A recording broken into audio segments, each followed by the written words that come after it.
I think we've had him before. Okay, well, dibs. Yeah, you can dibs it up. I think it's Oh, stream.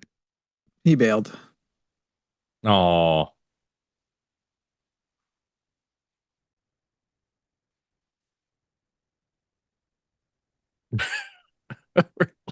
We're live with it. What are we live with? We're live With the right Spirit of now. the Lord? Yeah. Hey, everybody, would you please hit the like button and share this stream? We would really love it if you would help us find the people who we need to talk to. Give us a call, 33654321001. Thank you for coming to stream.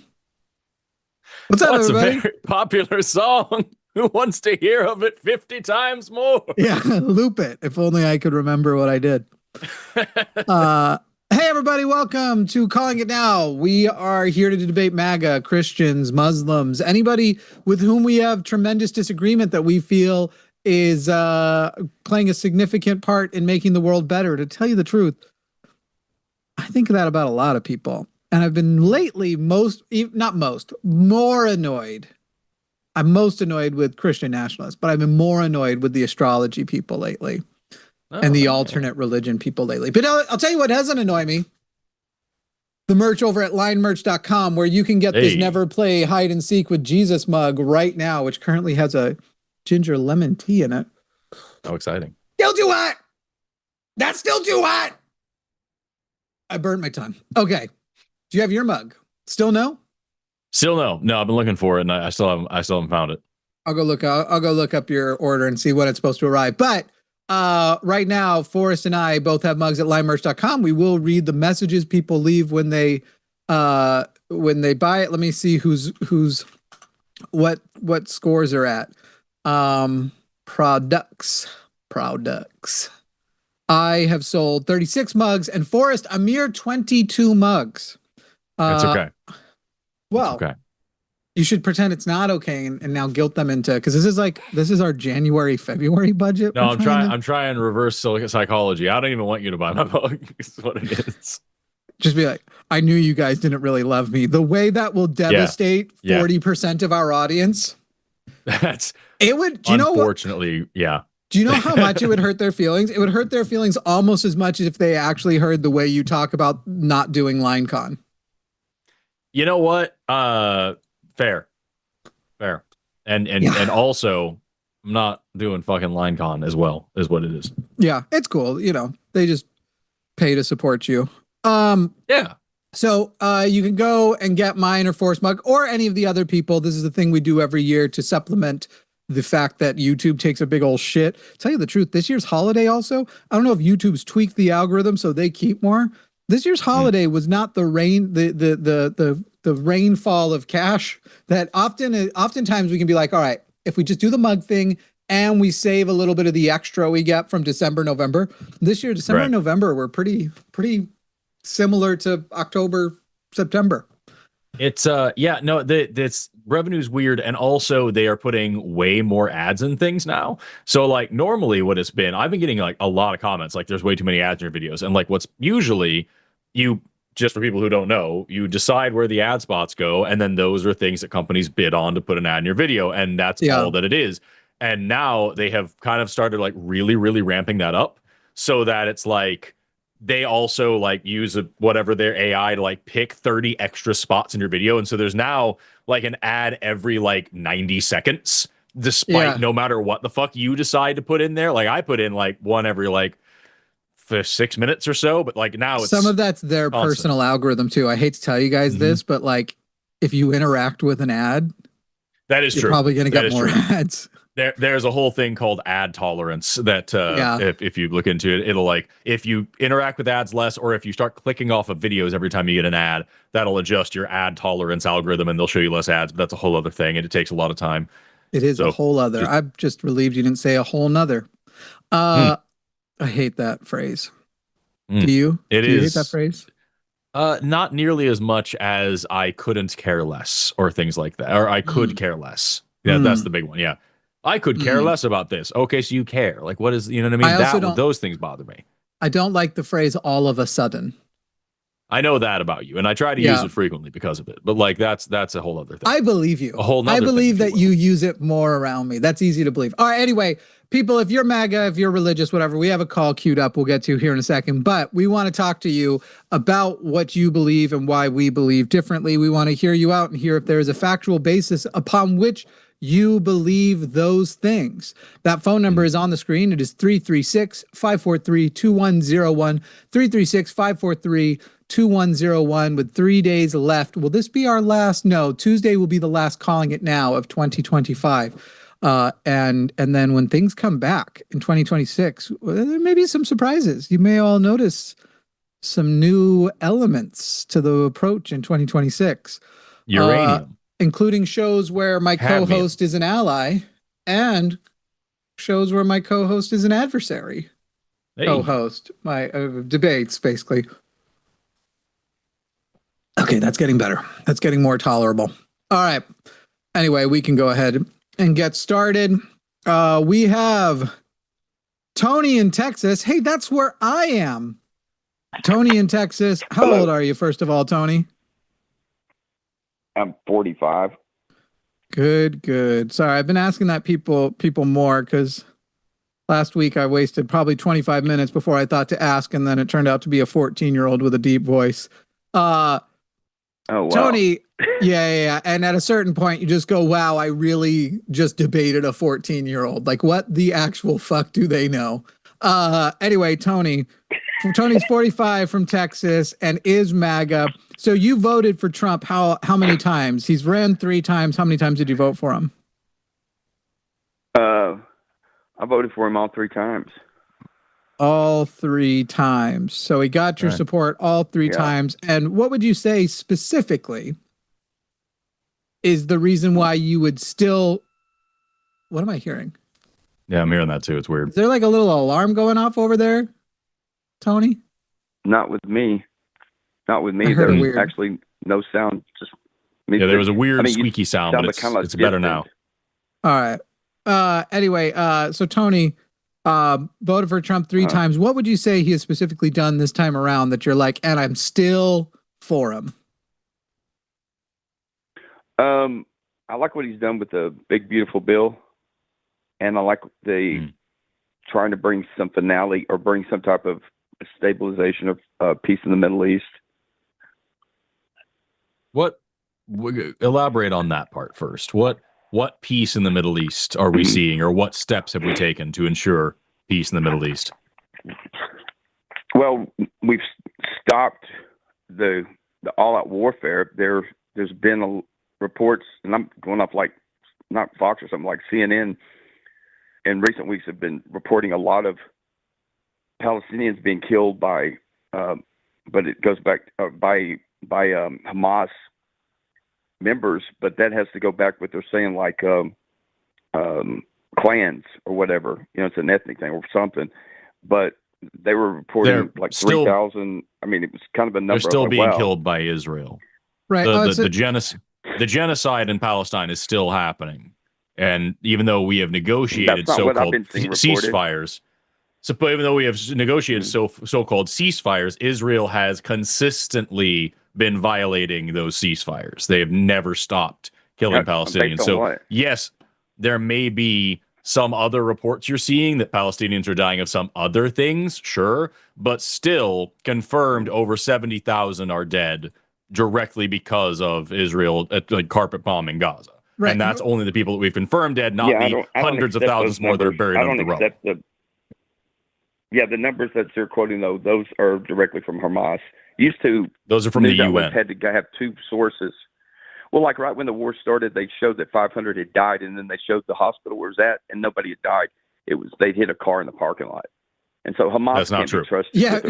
What you're describing is not true. And you jumping to those are Hamas numbers. That is the number that anybody says if it comes from a Palestinian at all. No, so basically, excuse me, I'm not done. Tony, I'm not done. And also, Tony, you're basically sitting here and asserting and going, the only people who I will end up trusting the numbers on are the people actually killing Palestinians. You've also been talking about that Hamas has killed collaborators in Gaza. It is nowhere near the numbers. It's funny how people on Trump's side pretend. No, of course not. But no one supported Hamas. People have always supported Palestine. And so what really isn't acceptable to me is killing. What did you say? Nobody supported Hamas. What are you talking about? Nobody supported Hamas. Everyone supported Palestine. The people wanting to stop the genocide wanted to stop the killing of innocent people, as Israel pretended they only had a war with Hamas while they were leveling the place. And then you're calling in to say that Trump did good things in the Middle East by finding peace there, by only getting the deal with, yes, you're going to go with the, like, when I say no one, I mean no serious person, no serious politician, no person who actually stop Tony. Just a second. I will let you speak in a moment, but I already know where you're going with it. I already know where you're going with it. You don't know anything. Go ahead then. Go ahead, surprise me. Go ahead and surprise me. Make their point, then you can dispute it. Go ahead, Tony. My point surprise is, me. Did you see the students at Columbia and all these different, and they were pro Hamas. They weren't pro Palestine. They were pro Hamas. Incorrect. They were screaming from the river to the sea. Really quick, sorry, Tony. Two things. Number one, do you know what that means? Two things. Yes, I do, Tony. Three things that are really important now. It was two, and then you said that dumb shit. First of all, that is exactly what Jimmy was talking about when you said that Jimmy doesn't know what you're talking about. Yeah, you went exactly where I said you would go. Second of all, and I know what. Second of all, Tony, you say that those are Hamas numbers. Israel's own intelligence agency said this year that they have an 83% civilian mortality rate when they were doing these operations in Gaza. 83% of the people that they kill are civilians, according to their own intelligence. Third, and most importantly, if from the river to the sea, what's the second part of that? From the river to the sea, what? We will be free. Is it from the river? Palestine will be free. Palestine will be free. Yeah, not all Jews are dead. Not Israel doesn't exist. There's no Palestinian people. That's a made-up people. They're Arabs. There are just Arabs. They just live in Arab land. Yes, of course. They live in a place called Palestine. People. Before World War I, they were primarily just nomadic. You guys don't really know history. You don't. Okay, so you're saying to me, I live right now on a Muskogee reservation and a Muskogee nation. So are you telling me that the Muskogee people don't exist because they weren't a recognized nation? What's that got to do with the subject we're talking about? Because indigenous people not being a recognized nation does not negate their existence or their nation or their nationality or any of that shit. These people were indigenous to this area. They lived there for thousands of years. Doesn't matter if they were nomadic or whatever the fuck you want to say. That was their home. And then we came in and carved up their home to put other people there. Now, that was up quite a long time ago. That was 70 years ago. People living there now may not be directly responsible for that. That's not the point of the argument. The point of the argument is that they're currently living under apartheid. It's actually not even true. Post-Ottoman era, the Palestine has been a huge rural farming community. What he just said is basically make up. And I have muted Tony because Tony is now trying a thing where he just gish gallops, where he's like, we start to say something, he tries to blow some point out his ass. So he's going to have to listen, and then he'll get his opportunity. But it is funny to be hearing how we don't know what we're talking about. Broach that for a second. From a guy who was like, and I'm pretty sure I heard, on CNN that they're killing it.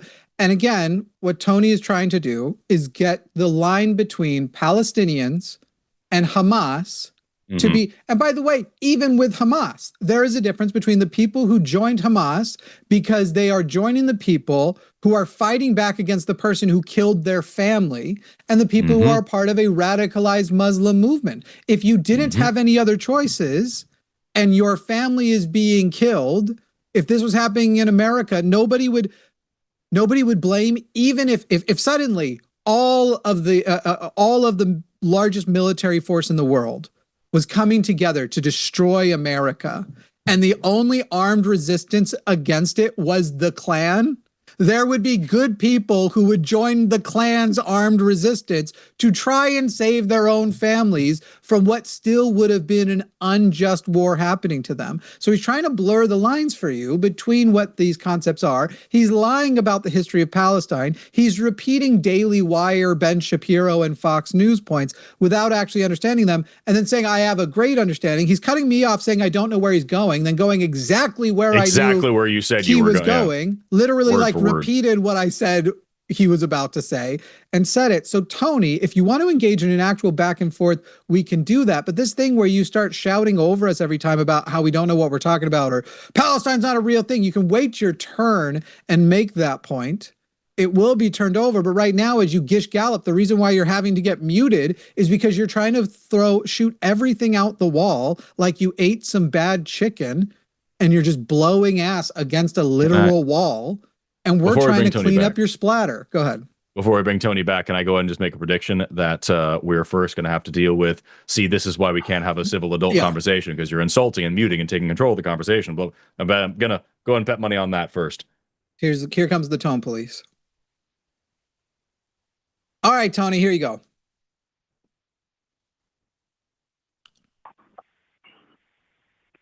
Oh, would you walk away and stop listening, Tony? No, I'm listening. Go ahead. I said it's your turn. Go. Are you there?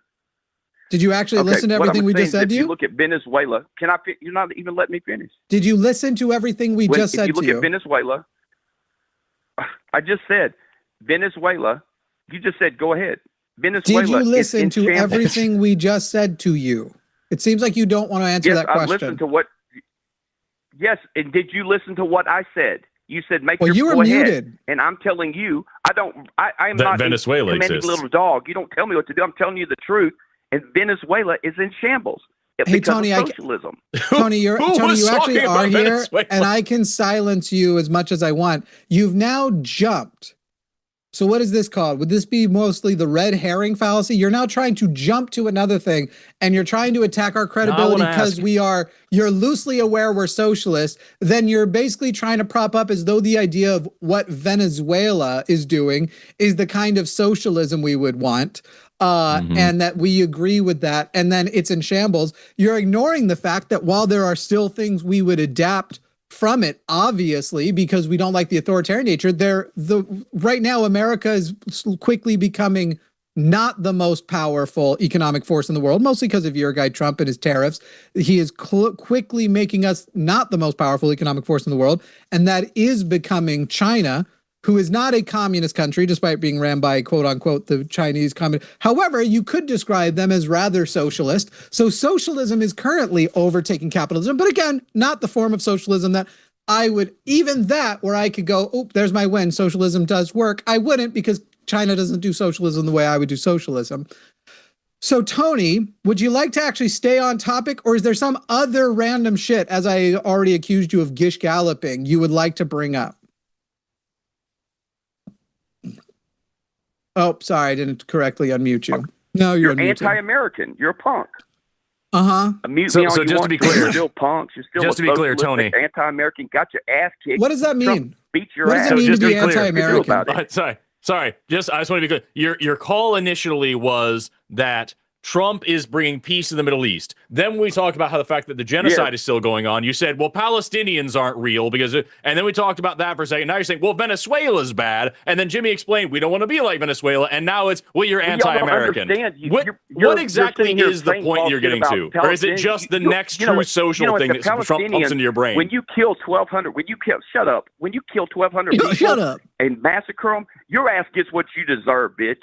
And what, Tony, Tony, what happened to Palestinians? Who killed them? And we'll Tony, try to get in the way. Tony, we'll turn you who killed 1,200 Israelis? Who did it? The fucking Hamas did, you dumb bitch. On October the 7th, Hamas did. Wow. So then why did Israel kill 70,000 Palestinian civilians? Tough shit.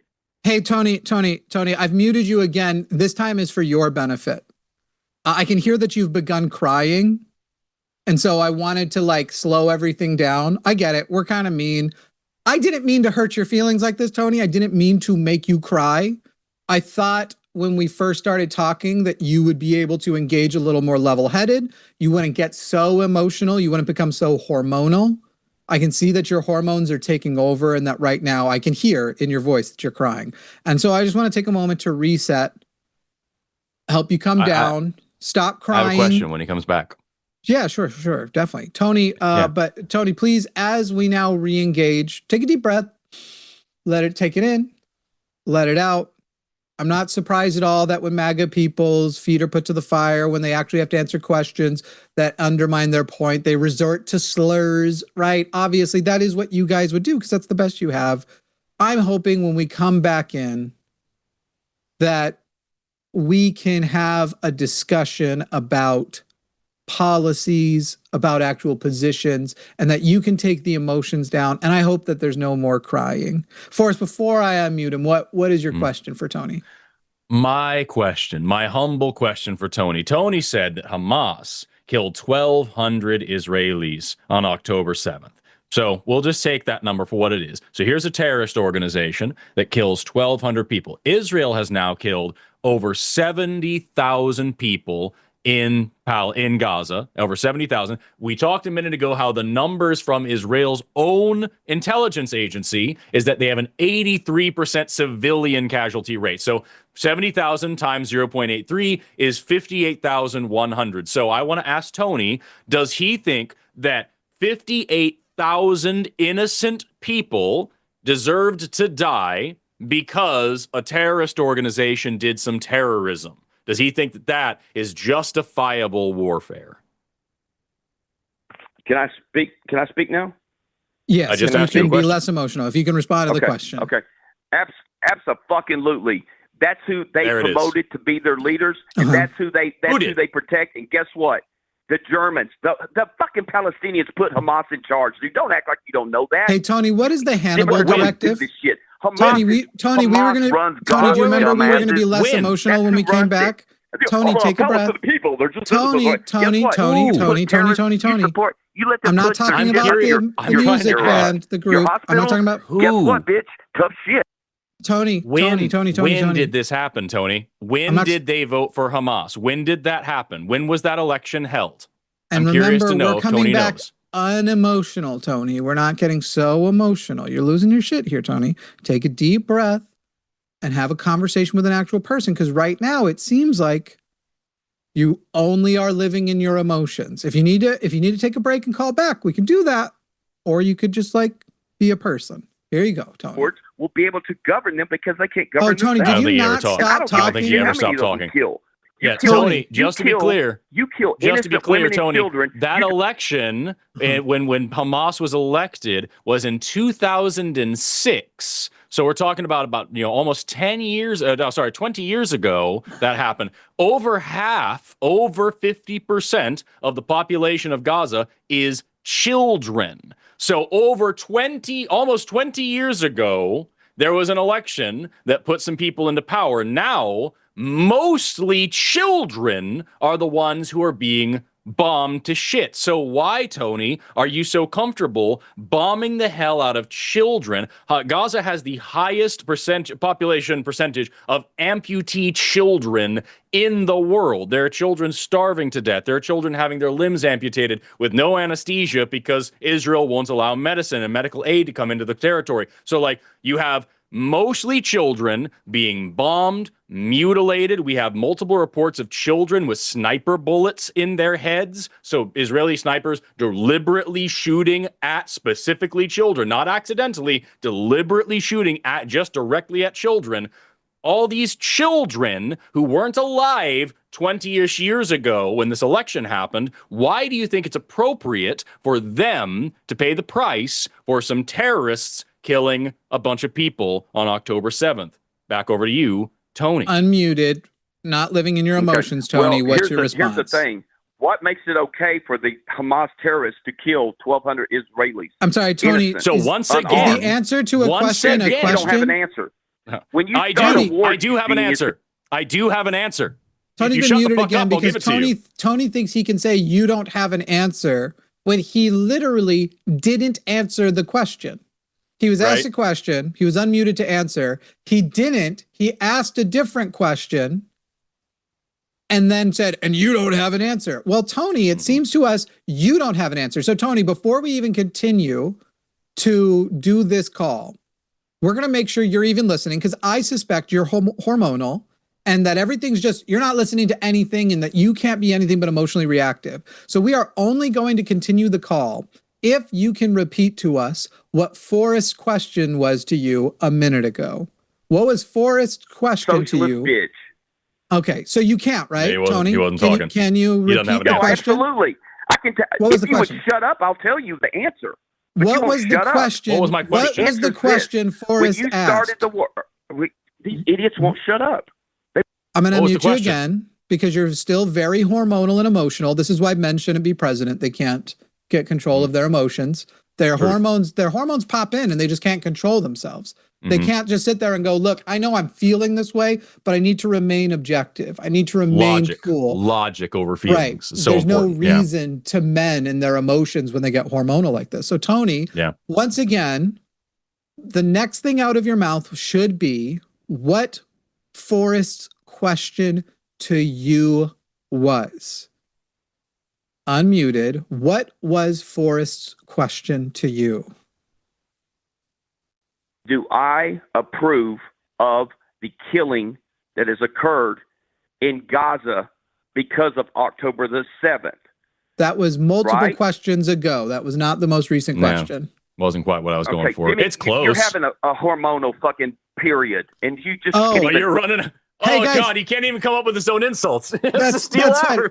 Hey, would you like to now try I know you are, but what am I?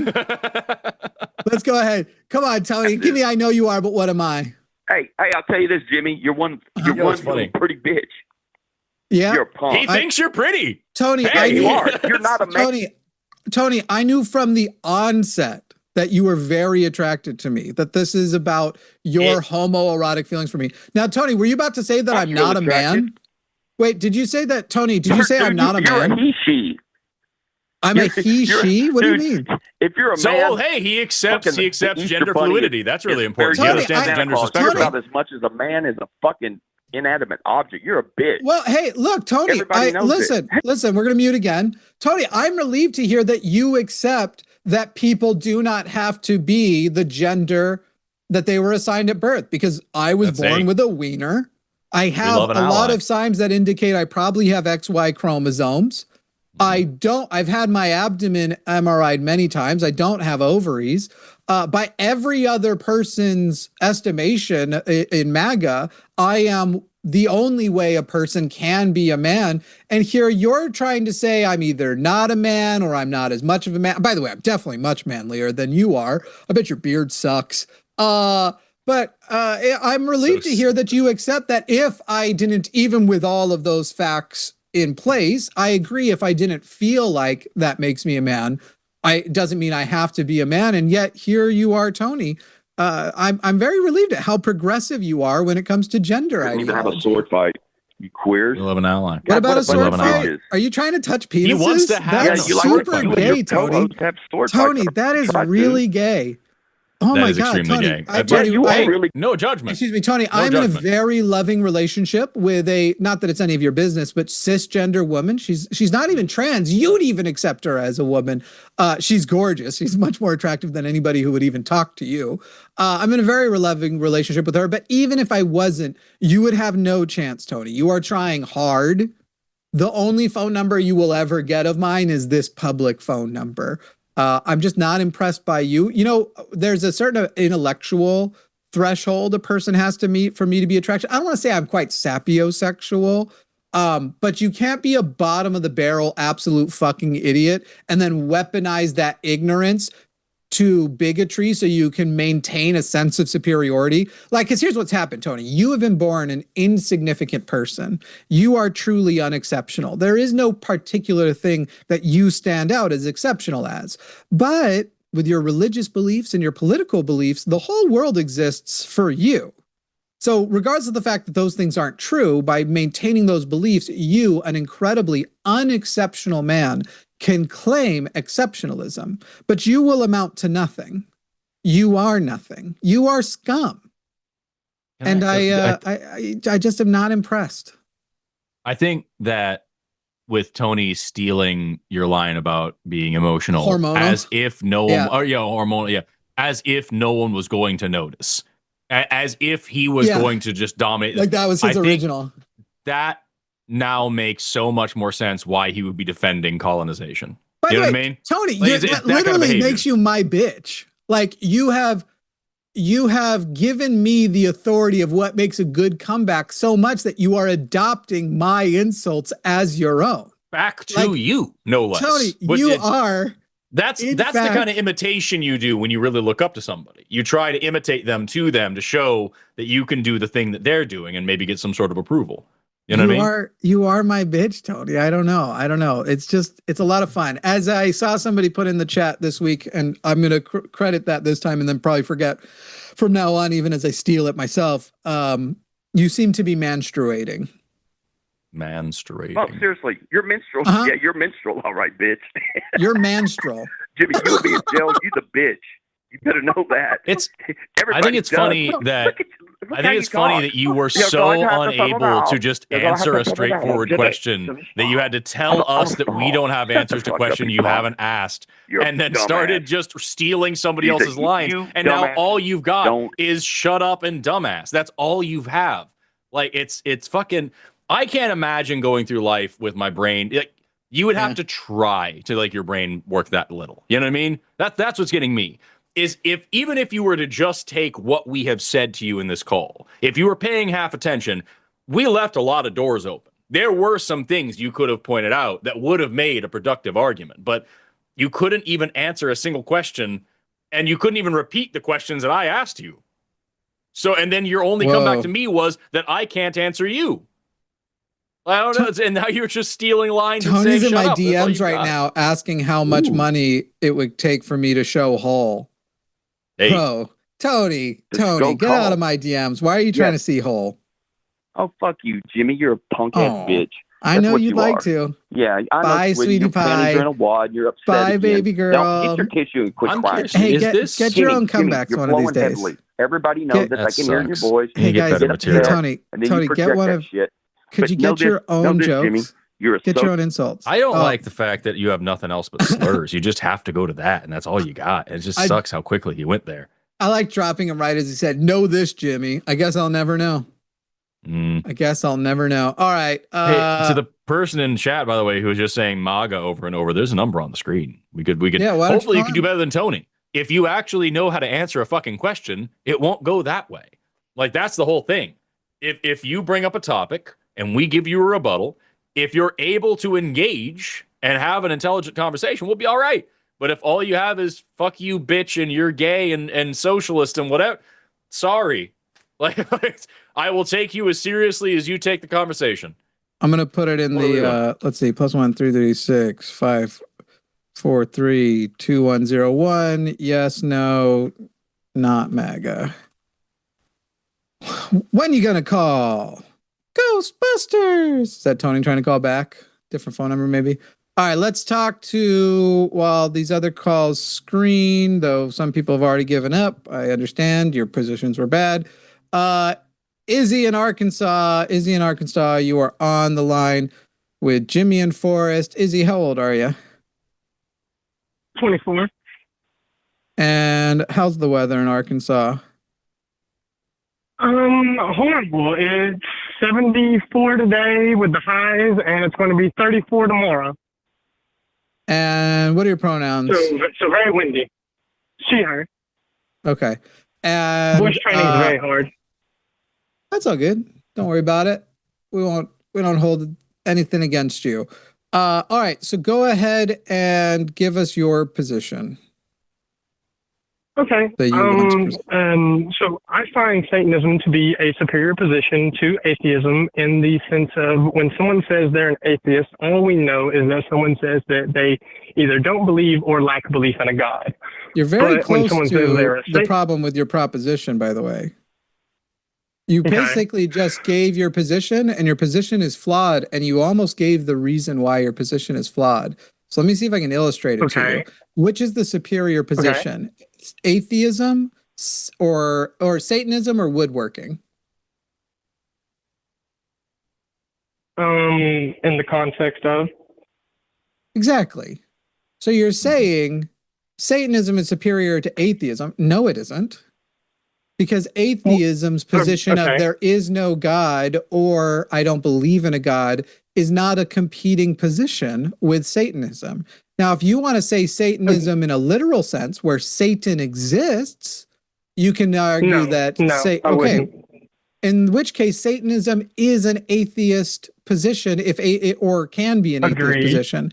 Therefore, it isn't actually superior. In order to be So Satanism, if you want to go up against a moral system, if you want to claim the moral superior position, you would need to defend against a moral position. Forrest and I are secular humanists, probably with an asterisk or two for both of us that we would add a couple of things on there. So Satanism, if you want to put up against secular humanism, you can put up against, but there's no such thing as, if anything, I would desperately try to stop anyone who is a secular humanist or a humanist in general from trying to help Christians create an equivocation fallacy between Satanism and atheism, because they are not paired. The reason why I feel it would be superior to hold the position of Satanism is to use the stance of Christianity to show the idiocy of believing in theology and showing that staunch position opposed to it. That way, whenever you say you're a Satanist, they already know that you have a certain type of moral grounding, rather than you're an atheist, okay, but you don't believe in democracy. I didn't know that until I started talking to you.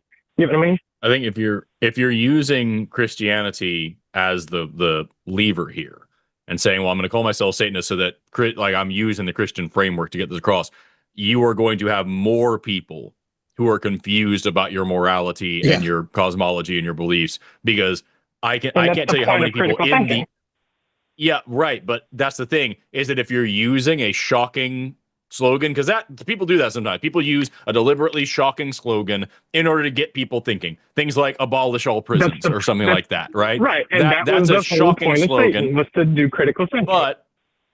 But you have to also know your enemy and know the fact that there are people, even in the atheist space, who think that Satanists literally believe in a real, actual guy named Satan and the entire Jesus thing and all that other stuff, and that they're picking the side of evil and they are actually out here sacrificing black cats on Halloween. And so if you're going to bring on that baggage, then you are fighting a deliberately uphill battle, rather than just say, you can use the shocking thing in a different way to say, hey, I reject this entire idea and here's why. But by deliberately taking on somebody else's existing baggage, I think you're just putting more work for yourself. Yeah. Izzy, it's at the end of the day, you're like, you want to appeal to critical thinking. Well, critical thinking, it doesn't become more appealing if you invoke somebody else's silly tradition. I'm fine with Satanists. I like the things they do on the political and legal end to point out legal discrepancies and legal hypocrisies. However, I don't call myself a Satanist because I can't get behind what is essentially a cosplay for the sake of like sensationalism. At the end of the day, if somebody asks me what I believe about God, I will say I'm an atheist. If they ask me what I say about my morals, I'm going to say a secular humanist.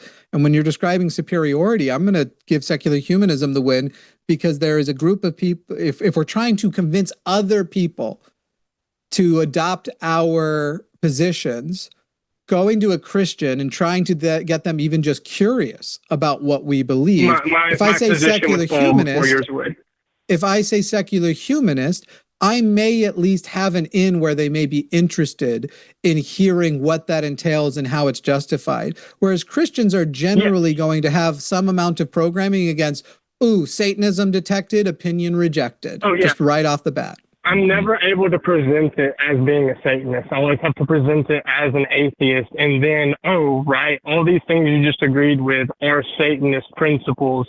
Then if this is what you call evil and what you call good is the exact antithesis of this, then what is good and evil in your view? I don't think the concepts exist, but I hope you get the comparison I'm trying to make.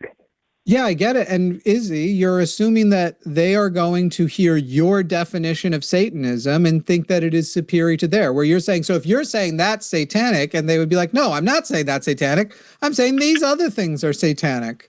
I mean, obviously the heathenry, they would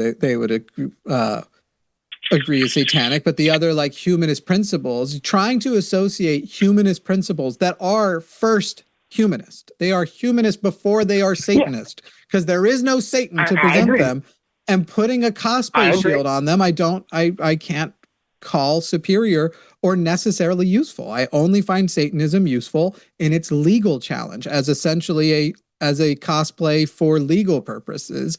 Otherwise, I don't find it to be a very useful label or activity. Okay. I find it useful to you explained that very succinctly, and I don't think I disagree with you on most of these points that you've made, and because I can never get across that, hey, the whole lie in the Bible about what this is, about the God that said this guy did the thing, even though it's contradictory to his character, they're never going to fucking believe me. Exactly. So I get your point. I get your point there. But Satanists are clearly fundraising enough to be able to do these legal challenges that I do support. So, like, I'm not saying there is no good thing that Satanism does. I just don't see it useful. Okay. I like the community aspect in it, but then at that point, you just find a group of friends to hang out with as an atheist, you know? Yeah, I mean, I don't think that's any more crazy than, because it's not as though cosplay is inherently bad either. Having a group of Satanist community is no better or worse than having a Dungeons and Dragons atheist group. It's all cosplaying supernatural realms for fun. Yeah, well, unless you have any questions why, I'd really rather not take up more of your time in disagreeing with you. No, it's all good. Thank you so much, Izzy. We appreciate your call and that you were clearly very receptive. Thank you so much. I greatly appreciate you listening. Thanks. Take care. Bye. Bye-bye. To the person in chat who said that MAGA shouldn't call in because they are currently winning. I encourage you to go back and listen to Tony's call. Or maybe they were talking about Christianity. I don't know. But either way, holy shit, dude. Look, this is your chance. To tell you the truth, MAGA, look, this is what we do for a living. But you individually, if you're sitting there and going, we're winning, so we're not going to debate, on the whole, that will hurt our channel. It will help our position. Because it'll hurt on the whole. It'll hurt on my whole. But frankly,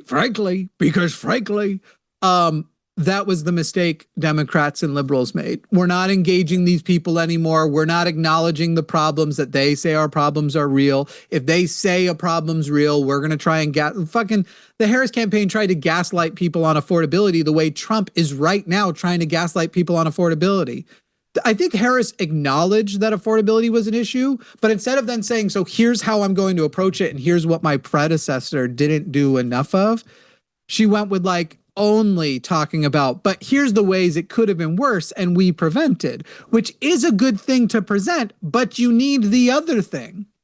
So if you guys want to do the same thing, again, it'll hurt our channel, but do you want to beat our channel or do you want to win the war of ideas?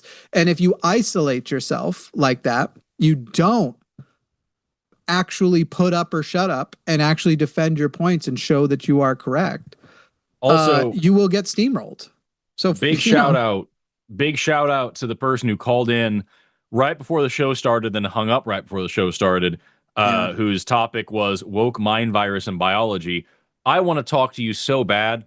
And you hung up right before the show began. And I think we went live as I was saying, they like called dibs back on and that hung call. Up again. Yeah. And then we were like, oh, they hung up. Damn.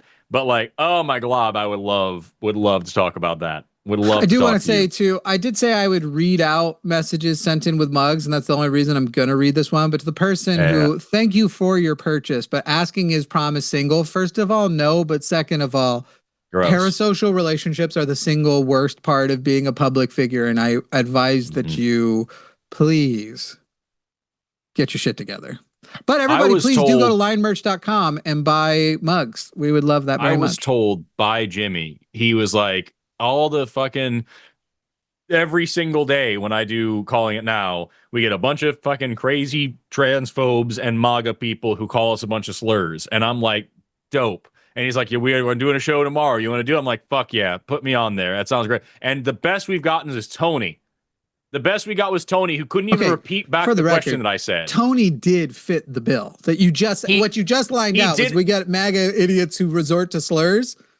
Right, but that was the best one. I'm sorry I only delivered on the promise. That was the best one. That wasn't that good. It was like you promised me me a fine liqueur, and instead you just spat rubbing alcohol on my face and slapped me. And you're like, it's alcohol. You know what I mean? Like, it does help when Javon's on, he simul streams, and those slurs are a different set of slurs. If all you want is slurs, just do a stream with Javon. It's a specific set of slurs. It's a specific, yeah. All right, so people call in 336-543-2101. We're going to talk to John, who has called in a couple of times before, so we're going to try and make this one more productive than other ones. John is calling from Canada, is a conservative who I guess supports MAGA. It's a weird thing to do from Canada. John, how old are you? Over 30. Over 30? Is that what you said? Yes. Okay, over 30. Good. And John, let's just go down. So you can't vote in America, right? No, I cannot. I can vote in Canada, but not in the United States. But you believe that Donald Trump is the superior choice to, say, Kamala Harris last time, or just was the best kind of leader we could have gotten, right? You're pretty pro-Trump. Yeah. All right, let's go down the list of a couple of things. Let's start giving Donald Trump some grades, okay? You good with that? Okay. Yeah. Okay. No. So like the grading system, A, B, C, D, F, right? A is top, and F is like grade school stuff. Yeah. All right. So on immigration, what would you give him? Oh, I'll give him A, if not A+. Oh, A, if not A+. What about the economy? Oh, you have a man who does business for a living with running your economy. Right. Yeah, he bankrupted a casino once, yeah. Right. Yeah, so what would you give him on A, B, C, D, or F? I'll give him B. Okay, you give him a B. Okay, and the B economy... for business. B does include, economy includes things like tariffs, inflation, all of those things, and you're sticking with a B, right? Yes. Okay. What about on diplomacy? How would you grade him as a diplomat? Okay, on that department, I'll say he needs work. So A, B, C, D, or F. You'll give him a C. Needs work. I said C. He told us. No, I got it. He told us he'd be the best diplomat in the world. He'd end the Russia war in a single day of he needs winning. Work. I said you did, and you're still giving him a C. Not just a C is still a passing grade. So he's passing, but he needs work. All right. How about justice? How about justice for victims of pedophilia? What would you give him there? A, B, C, D, or F? I don't really follow that. Oh, that's very convenient because the whole world is following that. I don't believe you, John. I don't believe that you are unaware of what I am saying when I say Donald Trump has been defined by a thing you could call pedophilia and justice for the victims of it. I don't believe you that you don't follow that. Are you talking about Epstein? Is that what this is about? Sure. We could start with Epstein. That's part of it. It is the biggest one. But we can also talk about the pedophile he pardoned, if you liked. Mm-hmm. Who is that? Who would that be? The pedophile he pardoned? I don't remember his name. I'll get it for you. But you can also talk about his own, just like publicly well-known pedophilic behaviors, like like commenting on his infant daughter, saying that he hopes she grows up to get her mother's tits, and that when she was an underage girl that he would be dating her if they weren't related, and telling that 10-year-old girl that he would be dating her in 10 years. Things like that. But that's whatever. That's neither here nor there. Gentlemen, have you seen Trump's wife? She is hot. I don't see why he would say something like that. Oh, I didn't realize. Yeah. We have him on camera doing all those things. He said all those things on camera, usually like it directly on purpose, intrude the camera. But his wife's hot, y'all. So I guess it didn't happen. Oh, wait. It might not have been the magical time-altering power of titties. He posed with them. Wow. How would you say he's doing on healthcare policy? Oh, he's doing great. You think Donald Trump is doing great on healthcare policy? What is his healthcare policy? Oh, no gender-affirming care. You have to pay for no. You have to pay for your own health care. It's perfect. You have to pay for your own health care and no gender-affirming care. So first of all, no gender-affirming care would not be a description of being good at health care. If a person needs gender-affirming care, and I forgot to mention overthrowing Roe versus Wade. I forgot that. I don't. You believe all of these are positives of. So you think that it is good that, for example, what is the estimate? 30 million Americans are about to lose health care because Donald Trump has promised a replacement plan for Obamacare since 2015, 10 years ago. He has promised a replacement plan, has said several times we're a couple weeks away from revealing it, has never revealed the plan. And now the subsidies that Americans get to help pay for health care if they are lower income specifically. So these aren't people getting free healthcare. These are people working their ass off. These are people with jobs. These are people with families. These are people who have to support people who are supposed to be a part of the American dream that if you work hard, you succeed. They're going to lose healthcare because they won't be able to afford it anymore because the subsidies are expiring and Donald Trump never presented an alternative plan. So your social issues aside, that you hate women and you hate trans people aside, healthcare for people generally. Who says I hate women? Who you did. Said that? You revealed you hated women. Just talked about it. Yeah. No, you did. You revealed you hated women because you think the overturning of Roe v. Wade denying women their autonomy is a positive. So you revealed it. But coming back to the subsidy thing, you believe Donald Trump promising a plan for 10 years, never revealing it, and the consequence of that being that 30 million Americans are going to lose their health care. Working Americans, laborers, people with jobs are going to lose their health care. You believe that Donald Trump is doing, in that regard, an excellent job on health care. Yeah. I also just want to throw out there, he loves women so much that he thinks they have the magical power to make their husbands not be pedophiles anymore if they're hot enough.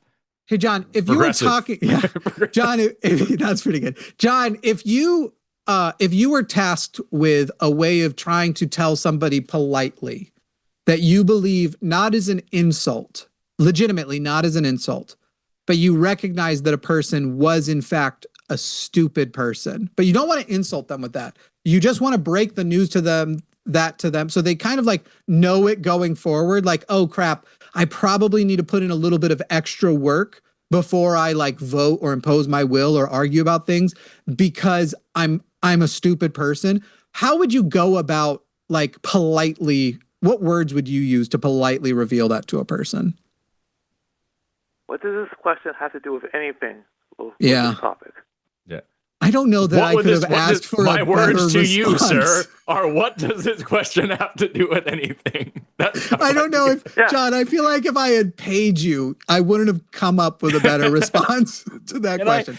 Okay. Can I ask a question real quick? I want to know, and this is a long shot. I recognize the long shot, but I'm just curious, and I want to just see, John, what do you think was better, Obamacare or the Affordable Care Act?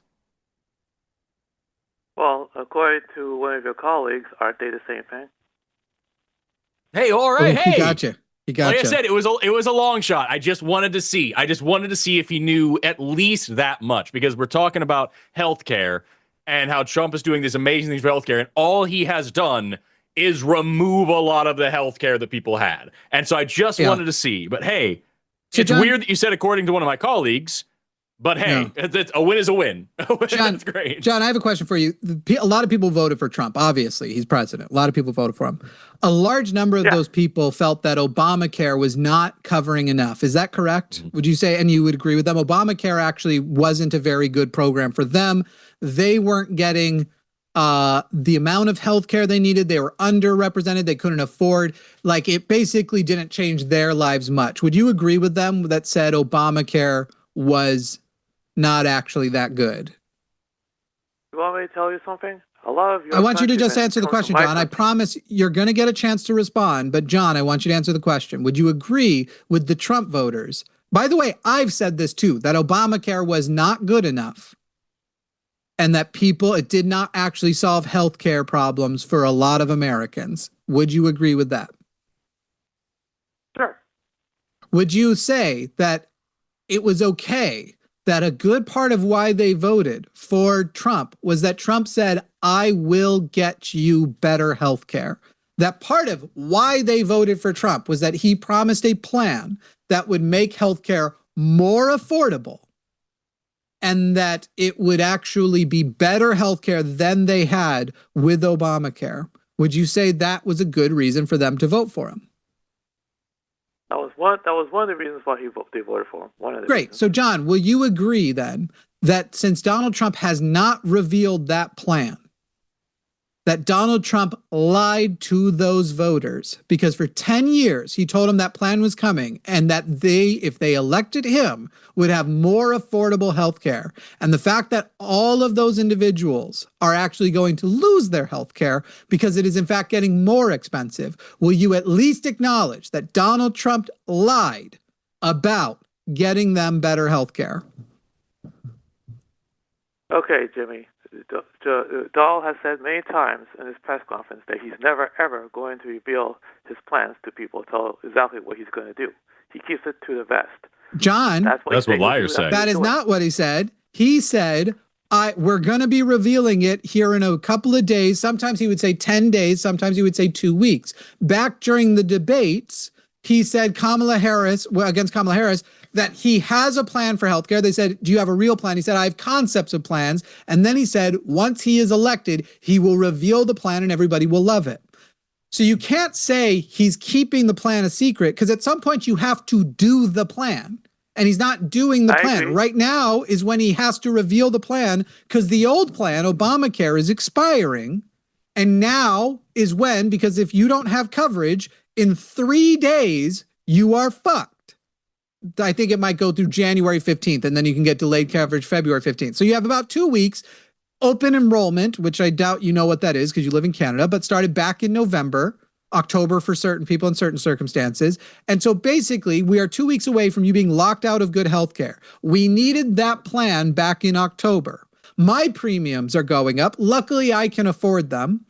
But my premiums are going up. Most people can't afford their increase in premium. So will you just admit that when he said he was about to release the plan and that healthcare would get more affordable, now that we know there is no plan and that it's getting more expensive, that in both regards, he lied to voters and got them to vote for something he was never going to deliver? He must have a plan, because he had a plan to get elected in the first place. How would you tell the difference, John? No, hold on. His plan was to lie. John, how would you tell the difference between somebody who has a plan and says they have a plan, but never reveals it, well past the point where they would need to reveal it in order for that plan to be effective, and somebody who just doesn't have a plan at all and is just fucking lying? How do you tell the difference between those two people?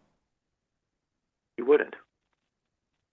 Right. So how are you so confident that Trump actually does have this plan and is just keeping it close to the chest and not telling anybody about it long past the point where he would need to reveal it in order for it to be effective, and not that he's just fucking lying to you? How do you tell that? Because he managed to get elected twice. Right. By lying twice. Right. He lied twice. He didn't reveal it the first time. He didn't reveal it the second time. He said he had a plan the first time. He said he had a plan the second time. He didn't do anything either times, and people's health care got worse. So either he's useless and he had such a terrible plan and didn't know how to implement it properly, or he's a fucking liar, a lying liar who lies. And considering the fact that we know how much he lies all the rest of the time, especially on the Epstein thing that you were so upset about a minute ago, like, it seems reasonable to suspect that he's just a fucking lying liar who is lying at this moment. I'm going to go through a scenario with you, John. You ready for a little story time? MAGA, I think you can do better than this caller, 33654-32101. You and I go to a sandwich shop together, John. You and me, we're going out as friends. It's a friend date. Don't worry, John. It's not gay. Okay? We're going out for sandwiches. And you say, oh, I don't have my wallet. And I say, don't worry. I know how I'm going to pay for it. I got a plan. We get there. We grab our sandwiches. It's noon. And they go, that's going to be $10. And you look at me and go, all right, man, whip out that plan. And I just say, don't worry, I have a plan. And it becomes 1 o'clock, then 2 o'clock, 3 o'clock, 4 o'clock, 5 o'clock. They're going, guys, are you going to pay for these sandwiches at some point? I'm like, guys, I got a plan. 6 o'clock, 7 o'clock. Well, they close at 9 o'clock. It's 8:55 right now. Guys, you're going to have to pay for these sandwiches if you want them. You've been here all day. This is the last moments you could pay for these sandwiches. I got a plan. 8:56, 8:57. Is it wrong if at 8:58, which is where we are right now, where we should have already paid for it and revealed the plan hours ago, but technically there's still time? John, would it be unreasonable if at 8:58 you said, Jimmy, I don't think you ever had a plan. I think that you just wanted to get me to this sandwich shop. I think that there was never a plan.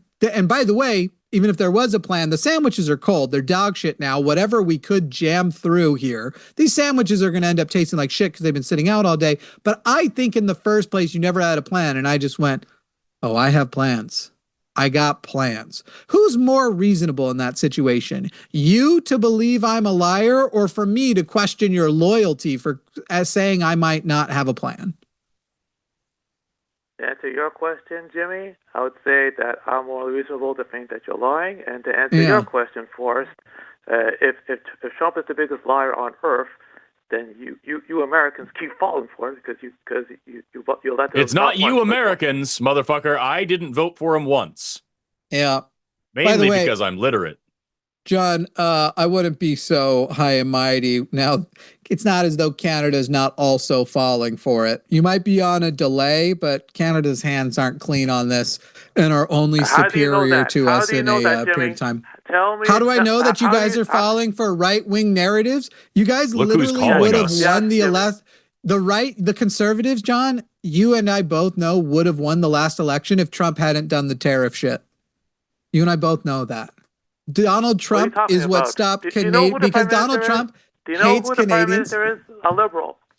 I know. Wait, John, what did I just say to you? What did I just say to you was the reason why the conservatives didn't win in Canada? I didn't hear you. Because of Donald Trump's tariff shit. How did Donald Trump deal with that? Tell me. I don't understand. Could we go back to the question of how you would reveal to a person softly that they're stupid? You calling me stupid? No, I want to know how you would tell somebody, not in an insulting way, but that they're too stupid to be like, let's say you were at a shop, a mechanic shop, like and they were like, hey guy, I want to work on my own car. And you know that they're too stupid and they might hurt themselves. How would you like just let them down easy that they're stupid? I would say, well, can you please, my call your manager? I'd like to speak with him, please. Damn it, I'm the manager in this case. Yeah, it's a rough. Somebody has to stop this person. Somebody has to stop them before they hurt themselves or others. I just want to point out the fact that Jimmy literally just said to you that like the MAGA brain rot is starting to infect Canada, and your response was, "How do you know that?" when you are literally calling in from Canada to defend the MAGA brain rot. Yeah. And that is poetic and terrible. It's beautiful in a pile of dog shit sort of way. I don't know, man. I just, what gets me the most about it is that you have this dude who is just repeatedly over and over and over and over and over for years and years and years, just shit the bed left, right, and sideways on every single project he has taken on, who has been so, the only reason we don't have complete actual goose-stepping fucking Nazis down the road is because he is so ineffective at what he does, trying to get that to be the case. And you're seriously sitting here calling in saying, like, well, I mean, fuck, man, at least you guys don't have, like, medical freedom anymore, so that's something. As if we're going to agree? As if we're going to be like, yeah, fuck it, yeah, I wanted some less progress. All that progress we made over the past 20 years, glad that's gone. I guess you win, John. Like, I don't know what the fucking point of the call is. I don't know what was going through your head. It John, just sucks. Would you say you're a politically aware and engaged person? Let me get this straight. I call you here and you're insulting me. Well, yes. At least you got it straight. Hey, John. I'm insulting you because of the things you've said. Are you a politically aware and engaged person? Are we going to have a discussion or are you going to insult me? Well, you're not answering my question. John, are you a politically and engaged person? A politically aware and engaged person? I try to be. So what was, in the Canadian elections, what were the two issues that changed the polling from in favor of to conservatives where they were to in favor with a more liberal government, thereby getting you a liberal prime minister? What were the two problems? One thing was the tariffs. I already told you that one. What was the other one? People were afraid that Poilievre was too close to Trump. No. Well, kind of, but what specifically, what over what issue?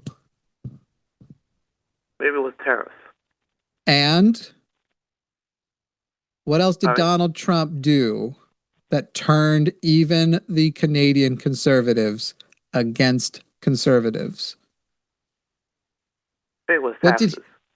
What did Donald Trump think Canada should be? What did he believe the future of Canada should be? Oh, 51st state. Yeah. Hey. So now, by the way, you said, what evidence do we have that conservatism was spreading to Canada and that you guys were essentially going on the same path as us, just slightly behind? And now you've answered your own question because you have acknowledged that except for Trump, conservatives were on a path to winning, but then he started doing tariffs against Canadian products and talking about annexing Canada. So you actually do agree with my position that for whatever superiority you guys think you have, you're literally just a step behind us and going the same direction. By the way, you're also here. You said that private health insurance is better. You want Canada to go the way of America. Do you want me to tell you something, or are you going to continue speaking? I don't. No, the word "want" would be. It is your turn. I don't think you want the answer to the word "want." Okay. So lots of Americans come up here to Canada and go down to Mexico for health care because it's cheaper, but it's not as good. Yes, it is. No. Actually, it is superior, John. Your health care for a person with a regular income is superior, or for less income is superior. The only superior healthcare that America has is the healthcare that rich people get. Rich people's access to healthcare is among the best in the world. But for the other 90% of us, or whatever fucking number it is, 95%, I have one of the best healthcare plans a middle class person can get. I have a gold insurance plan. I still am on a 1 year waiting list. I'm about to tell you why, John. As a middle class person who's doing pretty well, better than most Americans, at least better than 50%, I am on a 1 year waiting list to see if this thing in my armpit is cancer, to go and get it verified by a dermatologist. My appointment, I believe, is December 4th of 2026. That's me who can afford good health care. So now, for me to go and find out before then whether or not I have to pay out of pocket to a doctor that is not accepted by my health insurance plan, so I will pay a lot more, which luckily, again, I specifically can afford. Most people cannot.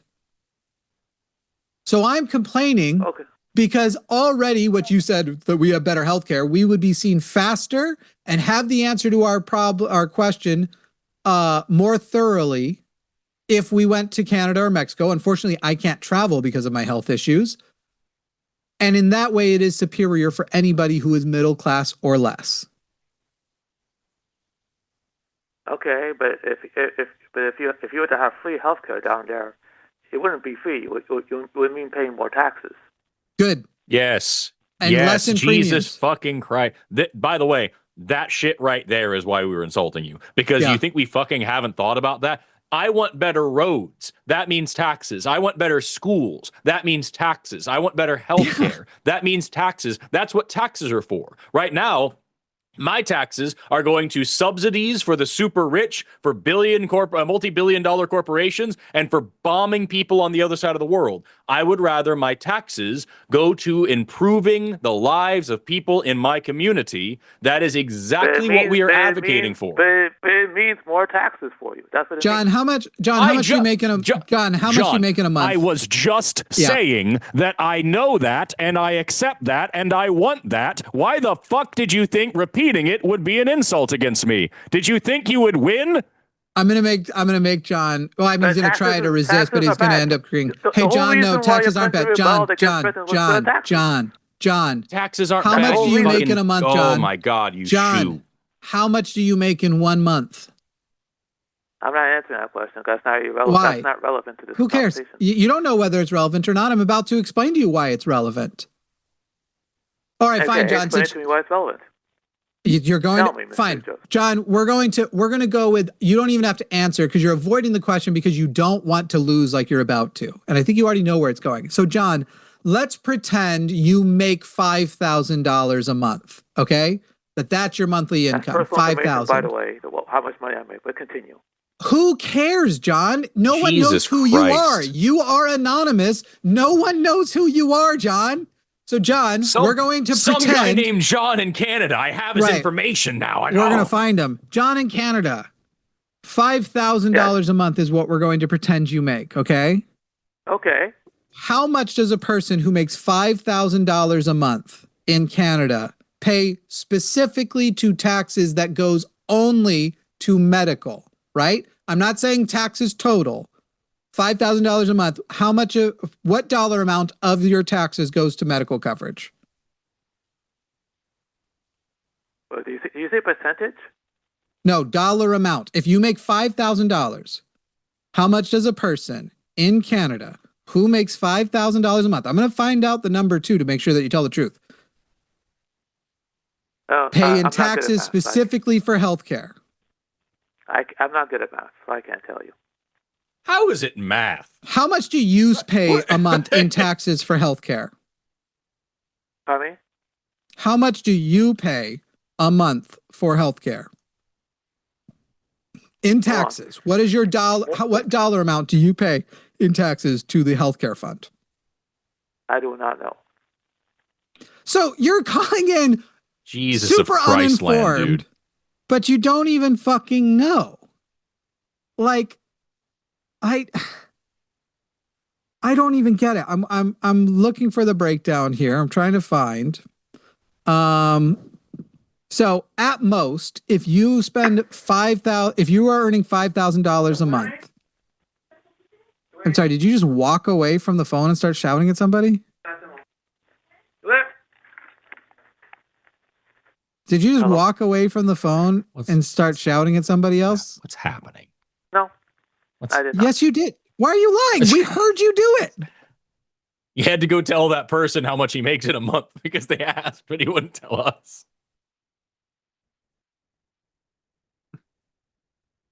Anyway, the estimate would be a few $100s per month. Oh, man. My premium right now is $600 a month. 600. And that's before I get any health care. If you add in the supplements that are medically necessary for me because of my medical condition, which prevents me from getting nutrition from food, if you add on top of that the medications I have to take and the appointments I have to go to where I have a copay, and then you break that down and you basically go, here's how much it is over the course of a year, and then you break and divide that by 12, I'm spending somewhere between $2,000 to $3,000 a month on just healthcare because I have the audacity to have a chronic illness. So yes, I am okay with paying a few $100s in taxes to have only a few $100s a month of medical expenses, John. Are you actually kidding? My total cost would go down, not up. If I pay, I would have more money in a month if I was paying for a taxpayer healthcare system. Okay, what about the single mother in Texas who has 6 kids and can't afford that? Then she should have it paid for and supplemented by me. Yes. You have no problem with that. That's called socialism. Not at all. I'm a fucking socialist, you redacted fucking idiot. Of course it. Oh my fucking God. Yes, I'm okay with that. John. John, I don't understand. Jesus Christ. I genuinely don't understand how people like you cannot fucking get this. I care more. I would be so much happier if fucking 1,000 people, 1,000,000 people who didn't really need the help got free healthcare and free food. I would be so much happier with that than if one single fucking person died because they needed help and couldn't get it. I don't understand why basic fucking human empathy and compassion and desire for community is such a fucking difficult concept for you. I really don't. I'm not a selfish prick. I live in this world with 1,000,000 other people that are just like me and a few billion other people who are different than me, and I want them all to be happy. And I think they all deserve the same rights as me. Is that fucking controversial to you? Like, honestly, how are you still this big of an asshole? I love that the own was... You live in the 21st century. You are literally using a machine that can access all the knowledge in the world to call people in another country to talk about politics, and you don't get the concept, the fucking world-changing concept that I might want people to have fucking food and healthcare? Like, what the fuck is wrong with you, dude? Genuinely, actual question, what the actual fuck is wrong with you? That you don't want that mother of 6 to get the health care that she needs. What the fuck is wrong with your brain and your heart? Telling me not to publicize healthcare because that would be socialism is like trying to tell me not to have sex because then I'll orgasm.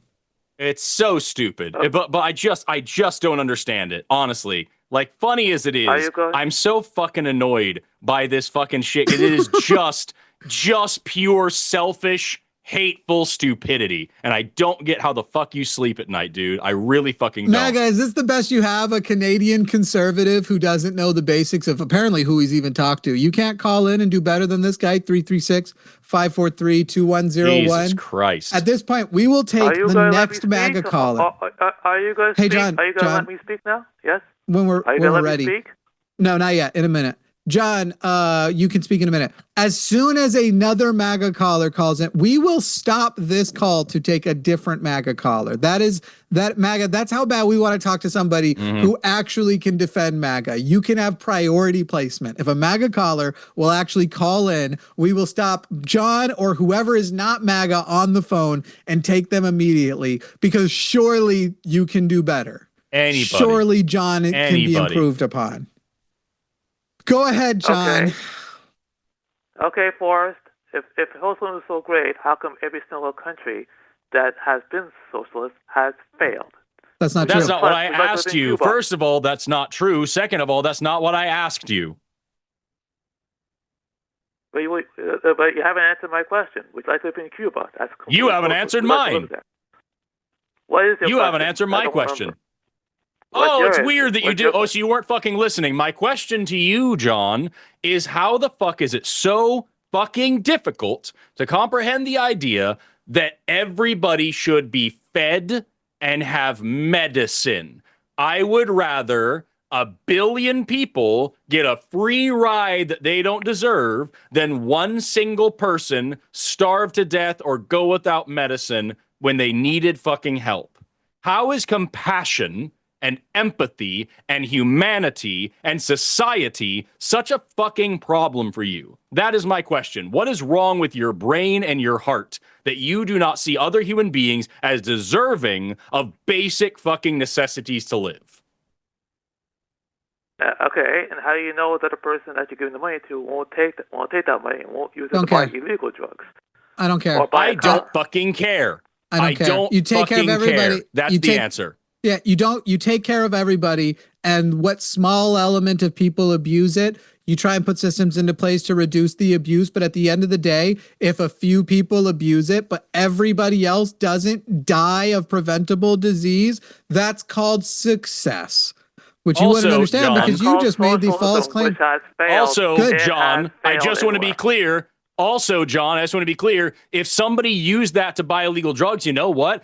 I also want to fund treatment programs so that they don't have to abuse illegal drugs anymore. I would But want that those costs people us to more be money. cured, That to be costs us better more from their. taxes. Does it Yes, cost you us more money? motherfucker. Yes, it costs more money. That's not the question It I'm asking costs us you. more money. I want to spend money on this, you dumb sack of shit. I am telling you, You I call me want a to dumb spend sack of money on shit? this, and I'm asking you, why is that a problem? Why is it a problem Because that I'm saying I want to you'll spend run out of money on money. this?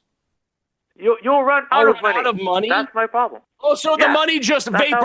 vaporizes. When you spend money, it Yeah. just goes away. It doesn't exist anymore. Hey, John, Magical. what kind of economic system Yeah. does China have? Is China a capitalist country? Communist. What kind of what is communism? What kind of economic policy is communism? Is that a type of socialism? Communism is when the government owns the means of production. But no. First of all, not the government. So you already don't know Well, what the government communism is is, the people. but the people own the means of Oh. production. That is separate from the government. The government suggests that it is an isolated group of people. But again, now let's go back. You said it's a communist country. What is communism a subset of? Socialism.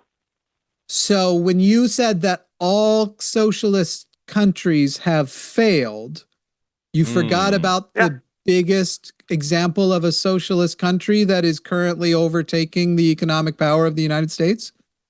Weird. Yeah, but they also don't have freedom. Oh, wait. They don't have Oh, freedom. the freedom! Hang on, John. Freedom. That's a The different freedom discussion. to die in a gutter. Wow. First of all, John, what you just said was that they have all failed. Again, I wouldn't create a country, and I also don't agree that China is communist, despite the name of the party. But you could say socialist. I wouldn't run my We can stop. agree I'm not on that. that. It's not Oh, capitalist. definitely, John. It's definitely not capitalist. What I am saying is you made a claim, and I would like you to now admit it wasn't true, that every socialist country has failed. Has China Who won failed? The Cold War? Has China failed? Has China failed?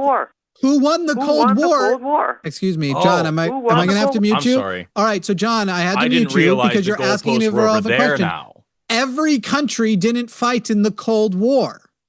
You said every socialist country has failed. Every socialist country has failed. By the way, even the countries you guys like to point to still exist and are still different than the way I would run a socialist country. But guess what? Cuba still exists, still has sovereignty. By the way, better healthcare outcomes than America. Literally better healthcare outcomes in Cuba than and America. produces more doctors than any other country in the world, if I remember correctly. The education system's fantastic as well. Vietnam would still be considered socialist. And there are also heavily socialist countries that you can say still have elements of capitalism, therefore you wouldn't call them purely socialist, but who have strong social ownership programs, strong welfare states, and they are some of the happiest places on earth, speaking of the Nordic countries. In fact, one can say, truthfully, if they're being consistent, that capitalism has always failed and needed to eventually be bailed out by something like socialism. That capitalism has never worked as a program unto itself. That's what you can actually accurately say, especially as we are here in America with income disparity that is abhorrent and immoral. That, what is it, 50% of the country has 6% of the wealth? Mm-hmm. Their 50% has 6% of the wealth. That's end stage capitalism. We are literally living in the phase of American capitalism as whatever you called prior a success, despite the fact that it left out everybody who wasn't basically a white male landowner. But it succeeded for them, therefore it is a success. And American healthcare is great for rich people, therefore it's great, is that same sort of logic. But even if you pretended capitalism is in its end stages, even in America, now you may speak, John. You have my permission. If socialism is so great, why don't you move to those countries? Why don't you move to Cuba, Norway? Great, thank you, John. China, Hey, John, John, why haven't you moved to America? Why don't you move there? That's exactly what I was about to ask. Exactly. Why haven't you moved to America, John? Why do I move Trump to is America? so great. Yeah, if capitalism's so great, America's so great, MAGA's so great, conservatism's so great, not getting abortions is so great, why don't you move here? Because I have to fight for conservatism up here. And I have to fight for socialism down here, you boob. Suddenly we understand how politics works. John, I still can't get past the fact that you think that if I buy something from somebody, the money just evaporates into thin fucking air. But suddenly we now understand activism, at least. Wow. John, I like that you just said something that actually adds to my credibility. You're living under capitalism right now and benefiting from it. Yeah, which adds to my credibility. I'm doing well and am still advocating for socialism because I can recognize that my doing well has not raised other people who work frankly harder than me out of poverty. That I am doing well. Why do you care so much about excuse other me, people? I'm not done. I'm sorry, John, I'm not done. I am doing well under capitalism because of certain advantages I have. And they start with the amount of melanin in my skin. And they start with the genitals between my legs. And they start with the fact that though I am queer, it's not super obvious to everyone that I can at least pass as heterosexual. It also, look, I have other privileges too. That they aren't as significant, but I'm not going bald. I'm 6'2". I can speak in a somewhat articulate way. Those advantages are lesser, but they began with those other advantages. And I've taken advantage of those privileges to get some amount of success for myself. And despite the fact that I grew up in a conservative home, and in spite the fact that I grew up amongst a lot of abuse, and it is very easy with a person with my history to sit there and go, you know what? I escaped the bad situation I was in. Fuck everybody else. I got mine, and all I'm going to do is protect what I have. It would be so easy. And yet, John, I don't do that, despite the fact I would be fucking rich. If I tomorrow pretended to have a revelation that conservatism is correct, I guarantee you Ben Shapiro would hire me. I guarantee you the size of my audience would become much larger because conservatives love people who can articulate things intellectually and say their stupid ideas, but with better words, and can talk down to the idiots who are calling in who don't know how to articulate as well. I would be Charlie Kirk 2.0. It wouldn't even be difficult. And yet I am here advocating for a system that I would lose money in because I care about people. And I am not pivoting to a ideology that I would dramatically explode my income were I to, because I care about people, John. So the answer to your question is, why don't I leave? Because I live in America with a constitution where the constitution doesn't say like it or leave it. It says like it, or if you don't, change it. Mm-hmm. And because the people I love are here, and because me fleeing America doesn't help my neighbors who can't afford to flee America. Because I don't have a mindset, as conservatism requires, of what's important is that I be taken care of and nobody else. That's why I'm sticking around, John. I don't understand this concept of you would rather be poor and have someone else be rich than be rich than you be rich. Never said that. So you're willing to lower your quality of life just so other people can feel better. I'm willing to live. I am more than willing to give everybody a reasonable quality of life rather than live in extravagance and decadence. Obviously, I am willing to lower my quality of life in order to raise everyone's quality of life. Millions of people will be better if I am slightly worse. So I'm going to be slightly worse because slightly worse for me is still more than enough. Lowering my quality of life still sets me worlds above most people on the planet. So wait, John, if you're saying that's your thing, though, quality of life, would you then tax people 100% beyond whatever number quality of life doesn't change? So let's say if you make $1 billion, it's impossible for you to improve your quality of life after $1 billion. Would you then tax them at 100% if your quality of life no longer improves anyway? Just take all that money and give it to programs to get other people jobs, take care of other people and stuff? I'll tell you what I would do. If I had money... No, you'll answer my question, John. If a person can't improve their quality of life, would you require they use the dollars they make past that to improve their community and the quality of lives of others? I would use the money I have to employ people to raise their quality of life. Give them a job. That's what and yet that isn't happening now, John. So now you have to answer my question. If a person is not doing that, not your personal choice, would a just society force a person to not hoard those resources, not hoard that money, and to spend that money in a way? I'm fine with saying, like, I'll guarantee fair wages. I'm fair with whatever you want to say, whatever program it is, that you are not allowed to just keep that money. You must improve your community past whatever dollar amount does not improve your quality of life. Whatever money I make, if I earn it, it's my money. I can freely do with it as I please. So just know, you would allow a person to hoard an unlimited amount of money, even if people are starving and dying. You would let them hoard an unlimited amount of money. You would let one person get all 100 pizzas that have been delivered to a room of 100 people. You would let one person keep 99 pizzas and make the other 99 people share the one pizza. You're fine with that system. I would have the guy who has the problem with pizza sell the pizza to the other people. But with what? They only have the pizza. They can only buy with the one pizza. The 99 people have one pizza to either barter with or eat themselves. And the other guy is saying, I'm just going to keep my 99. Because that's what's actually happening. Pizza is the currency in this metaphor. You adding money to it. I mean, fundamentally, this is my fault for thinking you would follow. No, I don't think you can.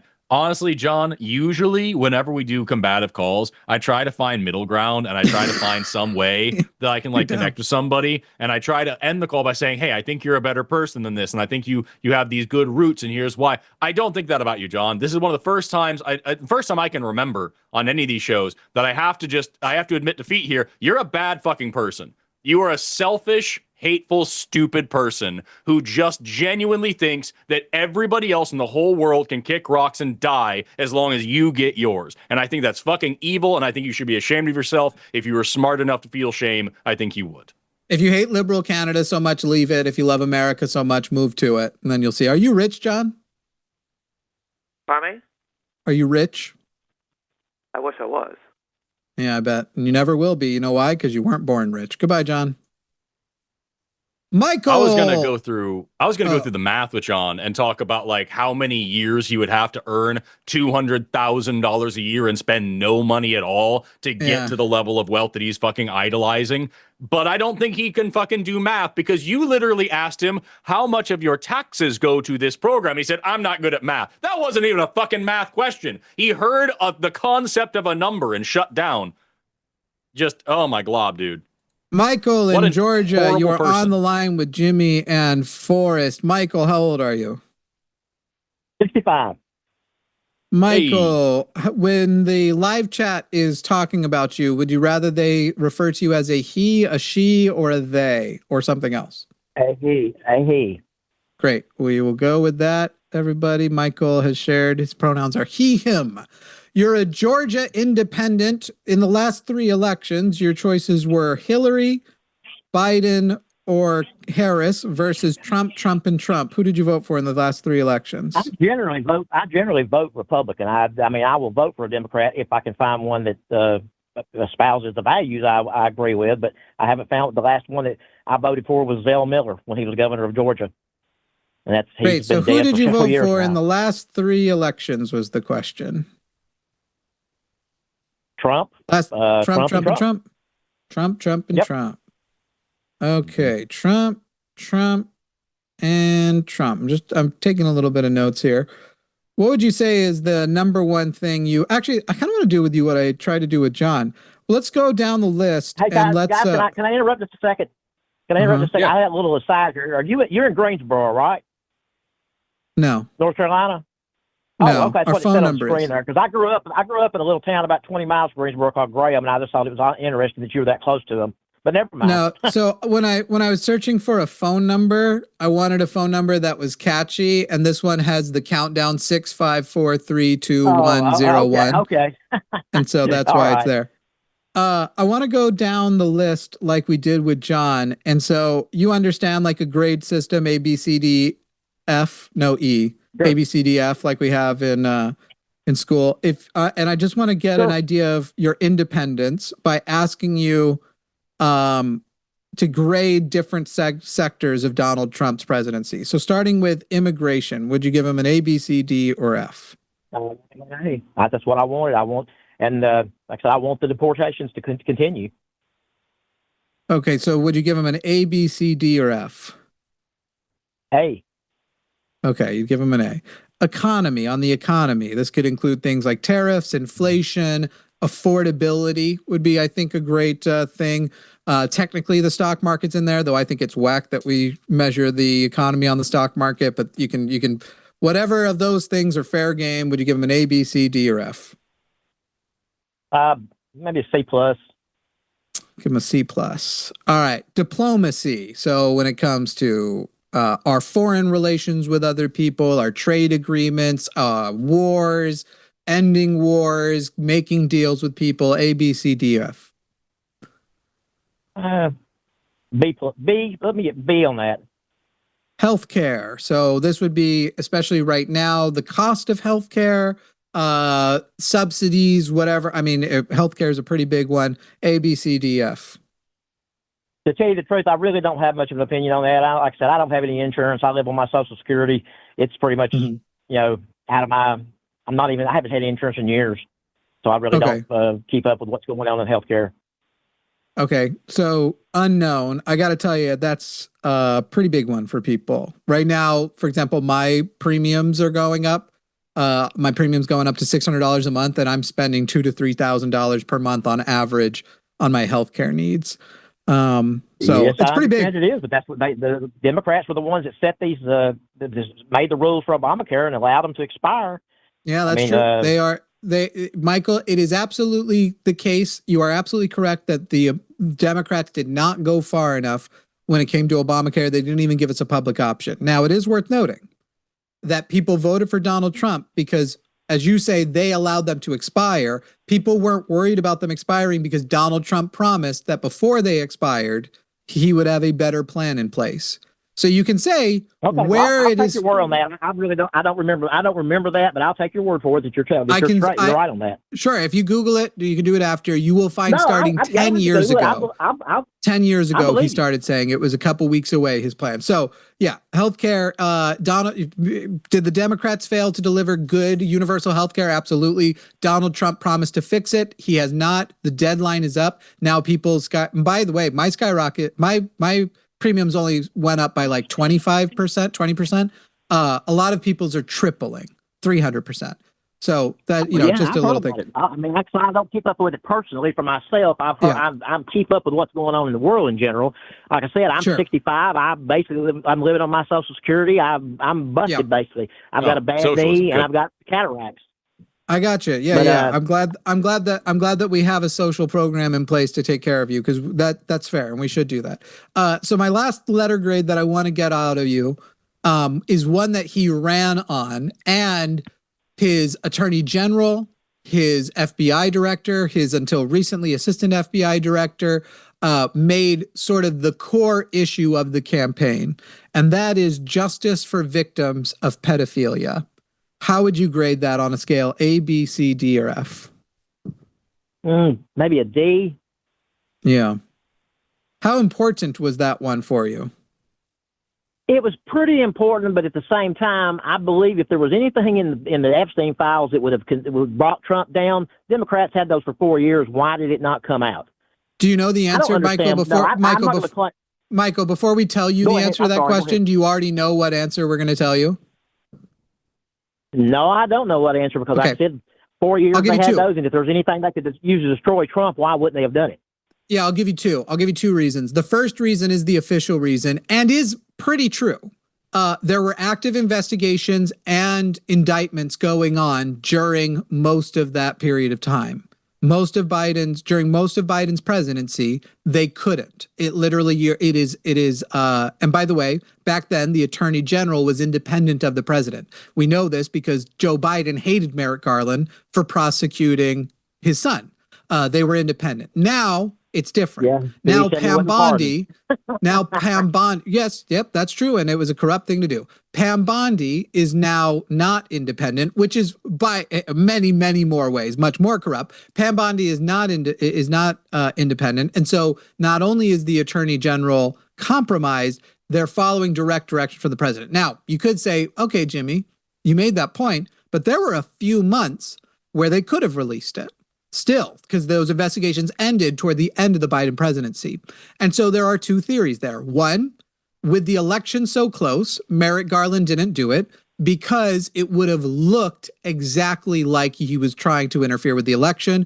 And as we know with Trump, even when you indict him and he is found guilty by a jury of his peers, that tends to empower him. But either way, the attorney general has had a long-standing precedent of going, I'm not going to try to interfere with the election. So after the election is when this should be worked out. You can accept that or not. Here's the other answer, and I'm fine with this being the answer, Michael, and you and I can sit there and agree. It could be the case that the reason why they didn't release the files, even if Trump was in them, is that there are Democrats in there that they wanted to protect. It could be the case that releasing the files that would have exposed Trump could have exposed, I know you guys like to say Bill Clinton. I actually doubt Bill Clinton banged any kids. Especially, I mean, now he's coming out and saying, but whoever it is, I'm fine with saying it could have been corruption. As long as you're willing to also say corruption might be why Donald Trump obstructed their release and is continuing to obstruct their release. So if you want the answer that you're hoping for, I'll give it to you. As long as you agree, then corruption could be why that Donald Trump is protecting either pedophiles or himself as a pedophile. As long as you're willing to meet me there, I'm fine. I tell you the truth, I don't really know enough about this to. I don't know if it's so much that he's protecting himself. I think maybe they're protecting important people. Convenient answer when your proposal to me was, why didn't they give it out? Why didn't they? Like, you're sitting there as your counterpoint, and I give you a set of reasons that are perfectly fine accepting, and now you're going to go with, well, Sure, but I'm not going to condemn Donald Trump as clearly protecting pedophiles, even though I was willing to give you the answer you were looking for. Very convenient. But I don't want to condemn anybody who's protecting pedophiles right now, Democrats or Republicans. I don't know enough, and enough hasn't been released yet. Donald Trump threatened to primary people if they voted to release the Epstein files. And right now we know that they are literally redacting files just because he's in them, that they are protecting. They are actually doing a better job protecting him than victims.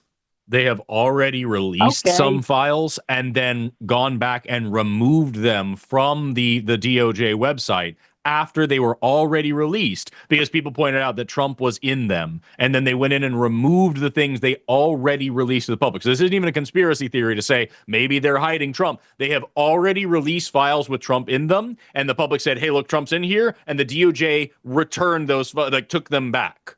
And there are victims that are currently suing the Justice Department for releasing files that did not properly protect them as well. Their names were not redacted. So everything Jimmy just said, I want to be very clear, is not just a Democrat talking point. That is verifiable fact. Did you know that one of the Epstein victims, who we know is a victim, voted for Donald Trump, supported Donald Trump because he promised to release all the files? And now has flipped and is calling for his impeachment because she has firsthand knowledge that proves he is obstructing their release. Does that affect you at all? No, didn't know that. Didn't know that. So would you say that Donald Trump, if what we're telling you is correct, that he is obstructing and protecting pedophiles? I don't even need you to say Kamala Harris would be better. Just that we should impeach him and make JD president. Impeding pedophiles, he should be impeached and thrown in and probably go to jail. I agree. I fully agree. And unfortunately, I've got a couple Michael, people in my life that were molested and it's destroyed. They almost ruined their lives. I don't take that. I take this subject very seriously. Great, Michael, and I'm telling you that is what's happening, and your activism should reflect that. You should now go verify whether or not what I just said is true, and it is. Oh, I believe you. I'm not going to. I said, why would you get on that show like this? And I'm saying your activism from here should reflect that. You should now be loud about if what I said is true, and I'm saying it's cool to go verify it. Once you verify it's true, you should be calling for the impeachment of Donald Trump. Even if that means we get JD Vance as president, Donald Trump is protecting pedophiles. If JD Vance is not participating knowingly in that, JD Vance should be the president just on that basis alone. Well, like I said, I don't know if you have MAGA or not. I mean, I do support him in most of the situations, but there's a lot of things about him I don't like. I don't like him putting his name on the Kennedy Center. I thought that was childish. I don't like the way he is so petulant and childish sometimes, and the way he reacts to criticism things. I think he'd be a lot more successful if he would just calm down and stop being so defensive. But at the same time, he's all we've got right now, and looks like we're going to have him for another 3 years. Michael, what you just said was like, yeah, I hear you on I should be louder about this, but this is what we got. And I don't like some other things. And it was the list is pedophilia and then putting his name on things. I will. I'm just saying, further. Yes, I will listen you to what should be an activist against Donald Trump. My activism goes, I'm crippled. I can't hardly go anywhere or see. Michael, I can do my job from the toilet, and so could you. But Michael, you're going to vote this next midterm, and if truly pedophilia matters as much to you as you say it is, then you should be voting for people who will impeach Donald Trump because he is protecting pedophiles. I'll see what comes out between now and then, and I may do that. It's already enough has come out. Sure, Michael. In theory, more is going to come out and it's going to get worse. But I'm telling you, when you go and research this, more than enough has already come out. And you should, as an independent, it shouldn't hurt you. Even if you otherwise disagree with those Democrats, you should be voting with Democrats who would impeach, or maybe, I doubt in Georgia you'll have a leftist candidate, but with at least Democrats who would impeach Donald Trump. Now, Marjorie Taylor Greene is my representative, and thank God she's resigning. And that is progress. She's better on pedophiles, though, than Donald Trump. So I think if I had to pick between the two, I'd keep her, especially if she would impeach. That's why she's resigning, right? To convince me. I don't recall that being like I said, I don't remember her exact reason. Oh, goodness sakes. Go read her resignation and watch her speeches since.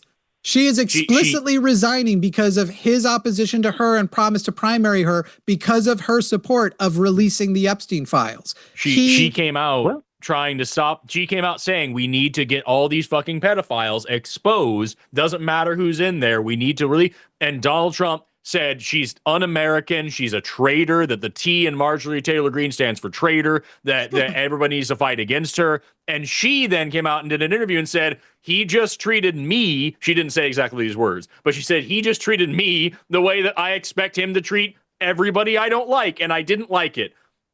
And then she fucking, now that is what she has specifically said she's resigning over.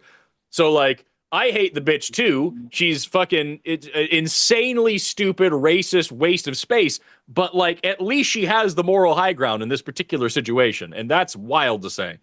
And I know Forrest already wishes he had said piece of shit instead because we don't use bitch for women on this channel. Did I say bitch? I'm sorry, what now? You said I hate the bitch too. Oh, and he meant piece of shit. Fair enough. Yeah. Okay. I make a point when I call into a show like this to not curse. I just think people can civilly disagree about things without cursing each other and being so abusive to each other. Michael, cursing is fun, but we didn't use that at you. I curse Michael, sometimes too when I'm angry, but I can have a conversation. Bro, I just think that you know, I curse in the worst of times and the best of times. I don't have to be angry. All right, so Michael, what is the best thing Donald Trump has done that probably the deportations, you continue to support him? Immigration? Yes, it's the deportations. Yes, immigration. So he's deported a lot less than Obama did. Did you support Obama as a president if immigration's your number one thing? No, never liked Obama. I think Obama was a socialist too. He wouldn't say he was, but I think he was. Wait. You think the man with the record for deportation was a socialist? Well, Trump's only been a president for 11 months. You know, Obama was in there for 8 years. I'm sorry, no. Donald Trump has been a president for 5 years. He just had a break in the middle. And across his 8 years in office, in his 8 years in office, Obama carried out about 3 million deportations. Yeah, about 3 million. I knew that. Right. So even if you split that in half, it should be one term, 1.5 million. Donald Trump only had 1 million deportations in his. Does that include the self-deportations or just the Nobody includes self-deportations. No one includes self-deportations in any of the numbers. And Donald Trump has never beaten Obama's peak. So why do you really think a socialist would blanket deport like that?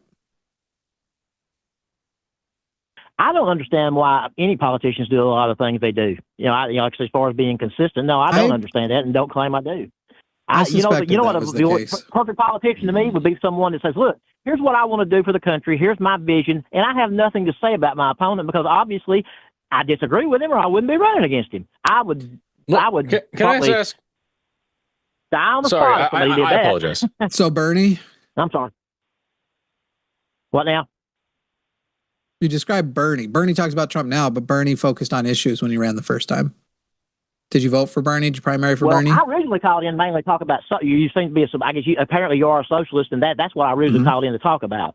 We're both socialists. I don't care for socialism. Yeah, we both are. I'm just curious, do you support the Constitution? Do you think that the Constitution is important? Yes, but I don't see anything in the Constitution. I've read it multiple times. I have a book that basically takes the Constitution apart article by article and talks about the disagreements the founding fathers had and how they decided to what to put in and to leave out. So, I mean, I'm not sure how you relate that to socialism, but I'll shut up and let you tell me. Not socialism. No, I'm still hung up on the last thing. We can go to socialism in a second. We are talking about deportations, and I'm just curious to know if you think the Constitution and following the Constitution, especially the right to due process, do you think that that is important? What do you consider the right to due process? A jury trial to decide? We know if they're here illegally, what is there to discuss?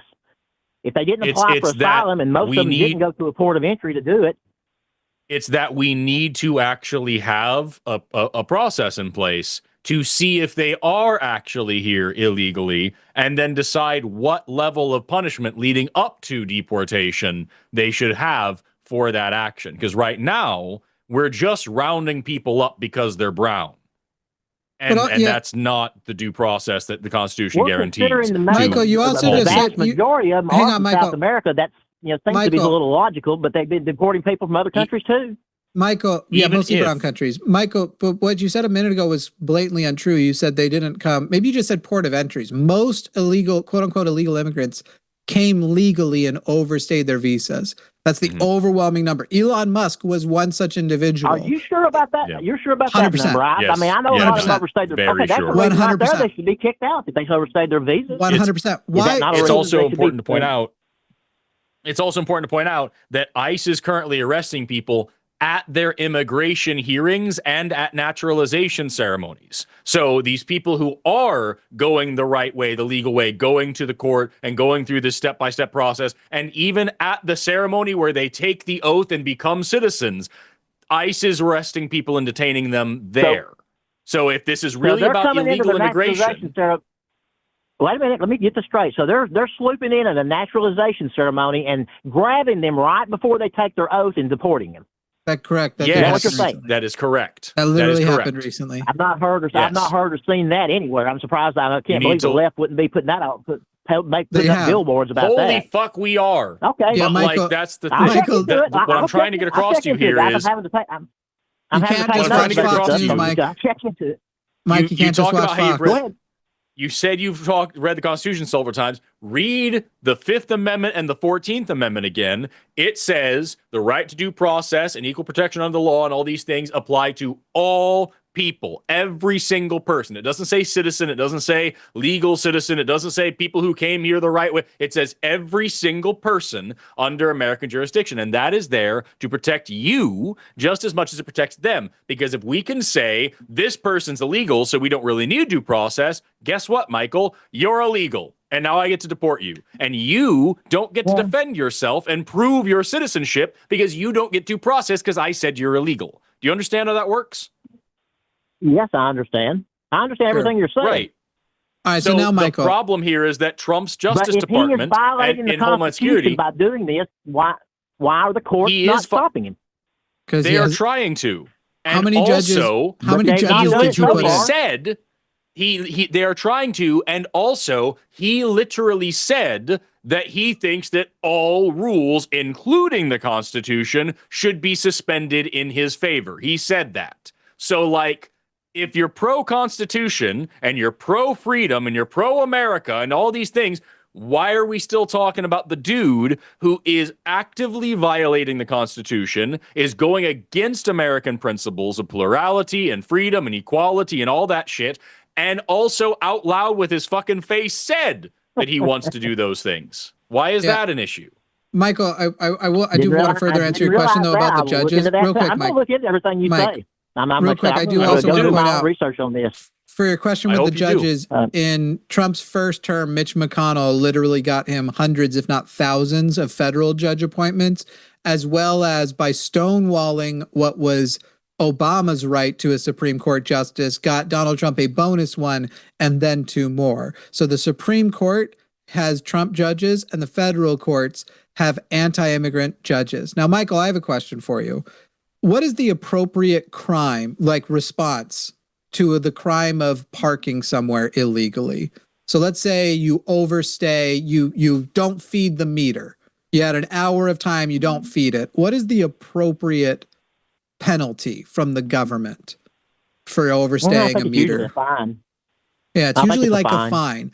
And why do we only give a fine? Is it because the fact that you overstayed your welcome there doesn't mean you're not otherwise a good driver, doesn't mean you're otherwise a criminal, doesn't mean you're otherwise dangerous. It just means that you're not in the spot you're supposed to be right now, right? So why, I understand the analogy you're why making. is the proportional response, hang on, why is the proportional response to a person for merely just not being here when they're supposed, like they don't have the right paperwork, but they're otherwise good people, don't commit violent crimes or crimes of significance. I wouldn't care if they have parking violations themselves. They are contributing to our economy. They are here, and we made it hard. Because let's make sure that we acknowledge the part that America is the reason why so many of these people are here, quote unquote, illegally, because renewing your visa is hard. Getting the visa initially is hard.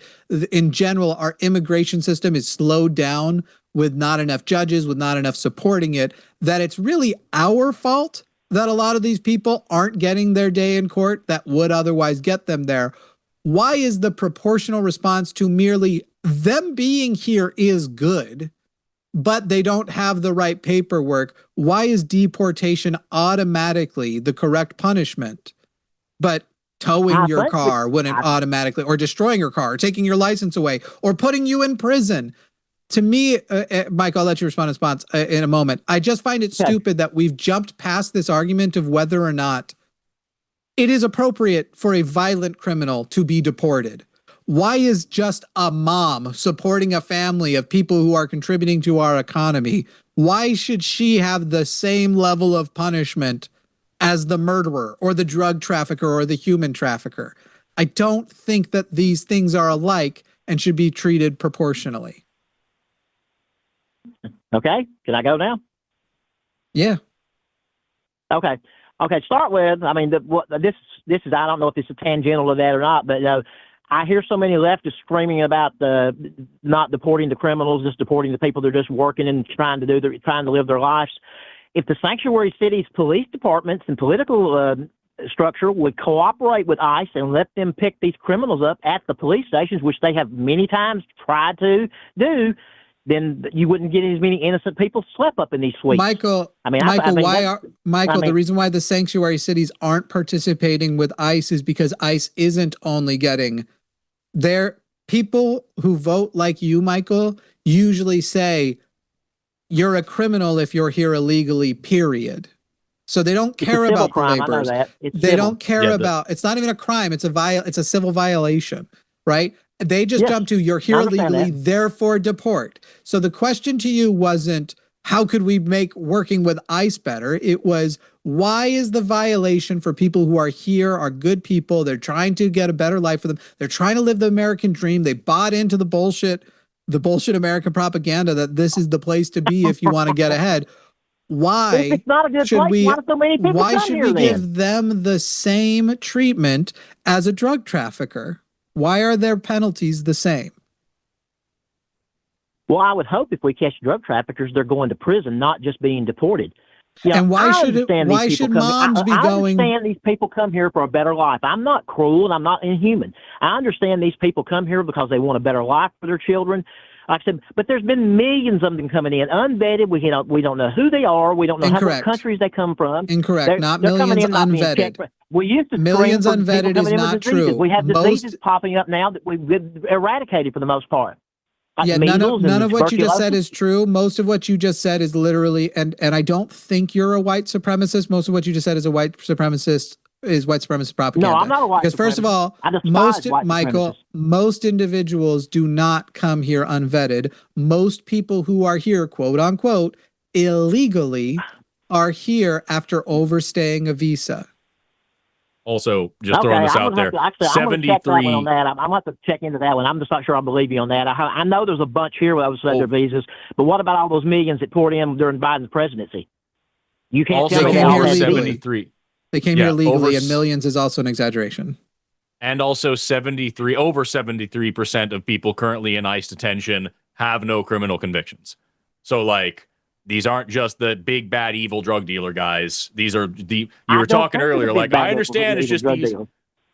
Right, but the point that Jimmy was making earlier, that we skated past was that these are just everyday folks. Why are they being treated the way that we treat these horrible, evil people when they've done the equivalent of a parking violation? And I don't think we ever really properly addressed that. You just said, well, they're here illegally, and there's all these people that are like doing these horrible things. That's not true. And by the way, it's happening because people are fed up. And they fed up with the government not doing anything about immigration. And then, like I said, we could debate this all day. But we're going to bring facts, Michael, and we're going to ask for facts. That don't pay any taxes. We can debate all day. First of all, people that work off the Michael, they do pay taxes, and they don't receive benefits back. They pay in over $1 billion. Let me give you a personal anecdote. I have a very good friend, a single mother, lives in South Georgia, paints, does wallpaper, things like that. She's told me, I don't even remember how many times she's told me she's lost painting jobs because the people she's competing against are hiring illegals, paying them cash under the table. Now, is she lying to me? We've been friends for 30 years. Michael, I have no way to investigate whether she's lying. You're literally asking us. It's not even your anecdote. It's a friend's anecdote. How would So we my friend investigate is and tell lying you to whether me. she's lying What to possible reason would she have to Jim, lie to me? Michael, While what did I you just say say? that- How could I tell you if this person I've never met and I can't investigate is lying to you? I don't know whether you're lying to me that she even exists. Also, Wait, here's it literally just really quick, is an Michael, anecdote.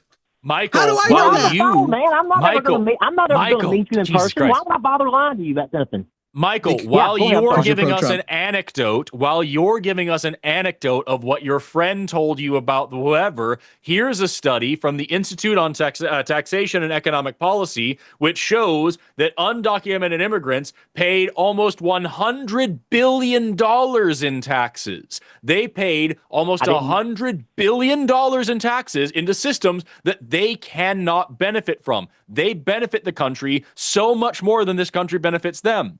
So, like, that's that thing. That whole thing you said is bullshit. Also, it doesn't answer the main question. Yeah, Michael, I mean, my answer, the solution taxes. isn't, my solution isn't to deport them all, and it shouldn't be yours either. It should be give them legal status and give them social security numbers and let them pay tax. The people you think aren't paying taxes, let them pay and let them receive benefits in the normal official way. Michael, the other thing you said a minute ago that I want to address, because this was one of your big white supremacist dog whistles, and I want to give you the opportunity to clarify, because I legitimately don't think you're a white supremacist, at least not on purpose. Can you name one disease that illegal immigrants brought to America? Diseases that we had eradicated, like measles and tuberculosis. That's the only two that come to mind, but I've heard about many more. They were not eradicated. Okay, first of all, hang on, Michael. I haven't heard of any case of measles in years, and then they started popping up again. Right, Michael. Michael, hang on, Michael. Okay, Michael. Go ahead. The new cases of measles have been popping up in heavily white anti-vax communities, not illegal immigrant communities. Now, there have been outbreaks of diseases amongst a certain illegal immigrant population. They are not new diseases, but there's no doubting that these outbreaks are happening. Do you know which population I am talking about and why it's happening? The anti-vaxxers? Nope. That population? Okay. No, we're talking about a group of people that you would consider illegal immigrants. So do you know which group of people actually does see an outbreak? Actually, some of them aren't illegal, by the way, but there are some illegal immigrants in there as well. So what community of illegal immigrants, some legal immigrants, are actually seeing disease outbreaks, and what is the core reason for those outbreaks? Do you know? I have no idea. I'm sure you're going to tell me. Michael, immigrants that are forced into detention centers that are not, what's the word? Humane medical care. Inhumane detention centers that basically are forcing everybody into the same room. They aren't given access to good sanitation. Literally, the outbreaks of infections that are happening amongst illegal immigrants and legal immigrants temporarily put in detention centers because we're dicks. Those are where the outbreaks are happening. Literally, the only thing that you can call outbreaks are happening in American detention centers because our sanitation and grouping practices are inhumane in those places. That's an America problem, not an immigrant problem. I never hear of any of some of these things you're bringing up, and I don't. Because you're only watching Fox. I make it a point. I make it a point to read. And why do you think I called your show? Obviously, we don't agree with anything I said, but I make it a point to read and watch people that I don't agree with. I much prefer talking to someone that I don't agree with. Why don't you think you hear it? It's entertaining to talk to a person you agree with on everything. Call screener. This is a call we'd like screened. Why? What? My question then is, why don't you think you're hearing these things? Well, you tell me. I mean, I do look at liberal media, and I'm not hearing most of these things you talk about, even on the left. What liberal media are you consuming? I'm not a liberal, first of all, but what liberal media are you consuming? See, I'll tell you the truth, I don't remember the names of the places I just look at video. I go online and look at different videos from all kinds of different sources.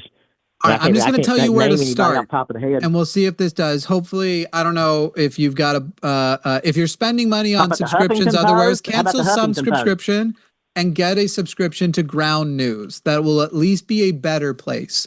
It's not Ground perfect. news. A lot of stuff misses, but what ground news does is it basically takes all of the different outlets and it will show you like, hey, here's an article. And by the way, here's disproportionately how much more Republican outlets are covering it than Democratic outlets, how much more the red are focusing on the blue. Here's like the down the middle, what we can pretty much all agree on. I would start with ground news to improve and start to see, because one of the things it informs you on is like, there's probably a good reason why only blue outlets are covering this information about Epstein victims saying that Donald Trump was near them, right? Oh, for some reason, only the Democratic outlets are covering that and none of the Republican ones. It'll also inform that. So that's just probably where I would tell you to start for improvement. I think I've heard of that site. I mean, I think I've seen it here and there. Maybe I have watched something on there, but I haven't subscribed to it, but I will subscribe to it. There is a free version, I have no problem with facing things apparently, I don't like. Yeah, there is a free version. I wish I had we got to get a code from them. I gotta reach out to them and get a code. We got to start making money when we keep asking me to advertise for them. So like, I bet we could figure something out. I'm surprised you haven't. Can I ask you guys something which has nothing to do with this conversation? Do you have regular jobs or you actually make a living doing this? Sir, I promise you, while I am quote unquote doing this, I promise you I work more than anybody you know. You making money? Not at all. Yeah. I'm sorry. Go ahead. Yeah. When I don't have to take breaks for my health things, I generally work somewhere between 50 and 60 hours a week running a media corp company. So this isn't our only show or our only outlet. You happen to be talking to the guy at the top of the mountain. But yes, this is primarily we are educators and communicators. And then on my end, also production and distribution is a big thing I have to spend a lot of time on. Yeah, I do this, and I have my own YouTube channel, and I also am on TikTok. And when I'm not doing all those things, I'm a biologist. I'm a PhD student doing research, and so like that does the opposite of pay bills, but it does take up a lot of my time. I'm sure it would. Yeah, man. Like I said, I don't question you guys' intelligence or your knowledge. Like I said, and I ain't gonna lie, I've been a conservative all my life. I doubt that I'll ever completely change. Probably the only big issue I've ever really changed my mind on was the war on drugs. I finally Neil Bortz, I don't know if you know who he is, used to have a talk show out of Atlanta, was in the top 10 in America at one time, a radio talk show, and he's a libertarian, and he changed my mind on the war on drugs just because all the billions of dollars wasted and nothing accomplished, except putting people in prison. So I have changed my mind on that. Of course, my son died of a drug overdose. I don't know how much influence that has to do on it, has on my feelings about that. Well, I hope that you will end up also voting better during this midterm, because you also now have Social Security and Medicare benefits that are going to be at risk if the Republicans keep getting unchecked power. Well, my friend, I believe we're $37 trillion in debt. If we don't get a hold of that, everything is going to be in risk. That's the problem I have with socialism. I don't think it'll. I don't. And like you said about the Nordic countries, I've heard several political government figures from the Nordic countries comment lately that they are not socialist countries. They work on capitalism. They have generous welfare systems, yes, and high taxes, but they don't consider themselves socialist. Yes, I'm sure that you have heard that. And as I said before, you wouldn't call them a purely socialist, but our country is nowhere near their level of socialism. So if you want to say like, no, don't call those Nordic countries socialist, they're actually capitalist. Fine, you win. Let's just do what they do. Let's just have huge programs of public ownership and better healthcare programs. Fine, you win. You've twisted my arm. Let's just do Nordic levels of socialism next election. You win. I also want to throw out there, you're talking about... You guys are... Okay, I'm sorry. Go ahead. I apologize. I didn't mean to. I thought I had an place to get in there, but I just want to... people off. I know it. There's also a delay, so it's nobody's fault. But I'm just saying, you were talking about how we need to get the debt under control. I'm just going to throw this link into the chat there if you want to read it. This is a PBS article. The U.S. This is from October of this year. Under Trump's presidency, the U.S. just hit $38 trillion in debt. It was the fastest accumulation of $1 trillion in debt outside of the pandemic under his leadership. Right. The debt has gotten worse than ever before because of him. By the way, in the last, I think it's 80 years, Republicans have always increased the deficit and increased spending, and Democrats have always lowered it. So even as Democrats, which again, I'm not, they don't do enough, but even as Democrats advocate for more entitlements, more social programs, more welfare programs, they do it, and by the end of their terms, they've somehow paid for it without exploding the debt. Donald Trump has literally exploded the debt. But by his tax cuts that we could not afford to rich people. But I don't agree with that one. Yeah, well, listen, you don't have. How much debt was added during Biden's presidency? How much was the debt? How much did the debt change during Biden's presidency? That's great. That's a great question. I can give you the exact numbers. Jimmy over here with the numbers. Yeah. If Ari was here, she would already know. That's like. Just I like you guys, I have to say, I enjoy talking to you. Whether we disagree or not, you know, you are knowledgeable. I call into some of these anti-Trump shows or anti-conservative, and they're not that smart. And the people that call in are not that smart, and it's not. I don't really enjoy listening to it. But you have some pretty good. You are pretty good. Yeah. Sorry. So Biden approved $4.7 trillion in new 10-year debt, whereas Trump approved $8.8 trillion in new 10-year borrowing. So in their single terms, what about the COVID relief money that Biden put in the economy? I thought that was like $7 trillion. What? I thought the COVID money Biden got into the economy. I thought that was distributing money that is already approved is not the same as new spending. The new approved 10-year debt.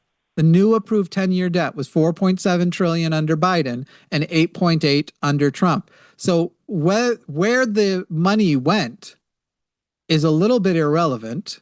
It was less under. I don't know where you're getting the $7 trillion. I don't remember either. Actually, I'm sorry, guys. I'm not a talk show host. I don't write these things down.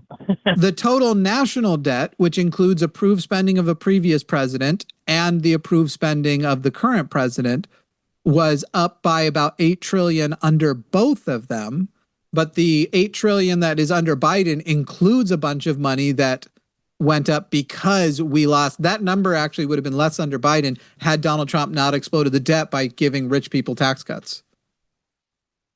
Well, like I said, I'm pretty pessimistic about all this stuff. You know, Social Security wouldn't be in the shape it's in if they had actually left the money in the trust fund instead of spending it every year like they did, Republicans and Democrats. I don't, with that $37 trillion, that doesn't even, as I understand it, when you factor in future, I'm sorry, I lost the word. Future, damn it, I'm sorry. Anyway, the future, I can't believe I usually don't have any trouble getting the word. Obligations, future obligations is over 100 trillion, around 140 trillion. I don't see how that's ever going to be fixed.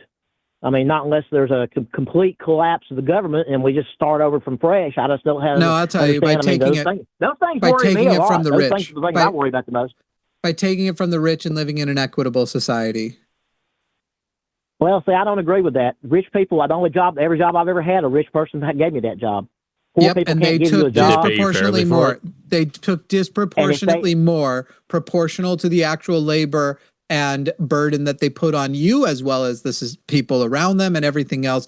As far as rich people being, I don't envy rich people, and I don't resent what they have. I mean, as long as they made their money legally, and if they use the tax code, which our elected representatives put in place, then more power to them. You should resent rich people, and you should especially resent the super rich people whose riches basically came in the form of being born rich and then letting their money make more money. You should absolutely resent rich people. They are hoarding your resources. I don't see it like that. I don't think the government owns us and owns the product of our labor. Like I said, you know, that money to me belongs to the person that made it. However, as long as they made it legally, I don't think the government has any right to tax them. Except, like I said, what is it? 1% is already paying like 40% of the taxes, aren't they? As I recall, in the bottom 50% paid nothing almost. What is the government? I'm part of that bottom 50%. What is the government? I'm sorry. What is the government? What is the government? Mm-hmm. Is that a trick question? I mean, I guess you'll say it's the people, I suppose.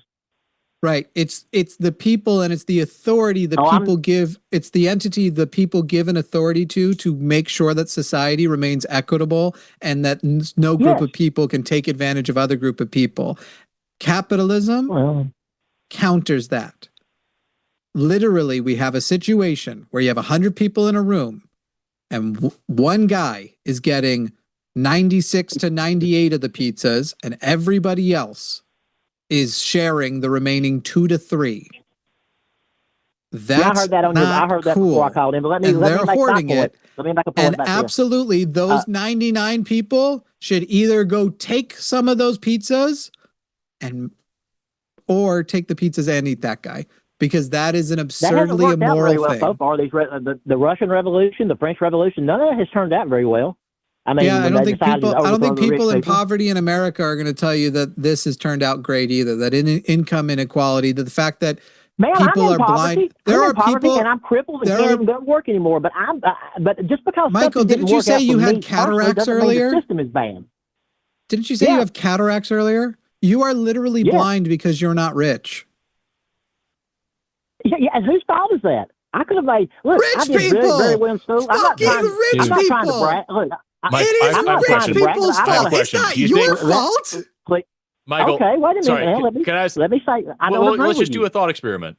Let's just do a thought experiment here. Like, say you won $1 billion. Okay, like I want to give you $1 billion. I want you to earn it though, right? You need to earn $1 billion, and so I give you the best job in the history of mankind. Okay, you earn $200,000 a year. And there's benefits. The benefits are I pay all your bills, all your groceries, your rent, your cell phone, your car payment, everything, and I pay your taxes. So literally, you get $200,000 a year, and that's it. Period. And it just sits there in the bank, and you never touch it, and that's all you make, and you never spend a dime of it. How many years until you're a billionaire?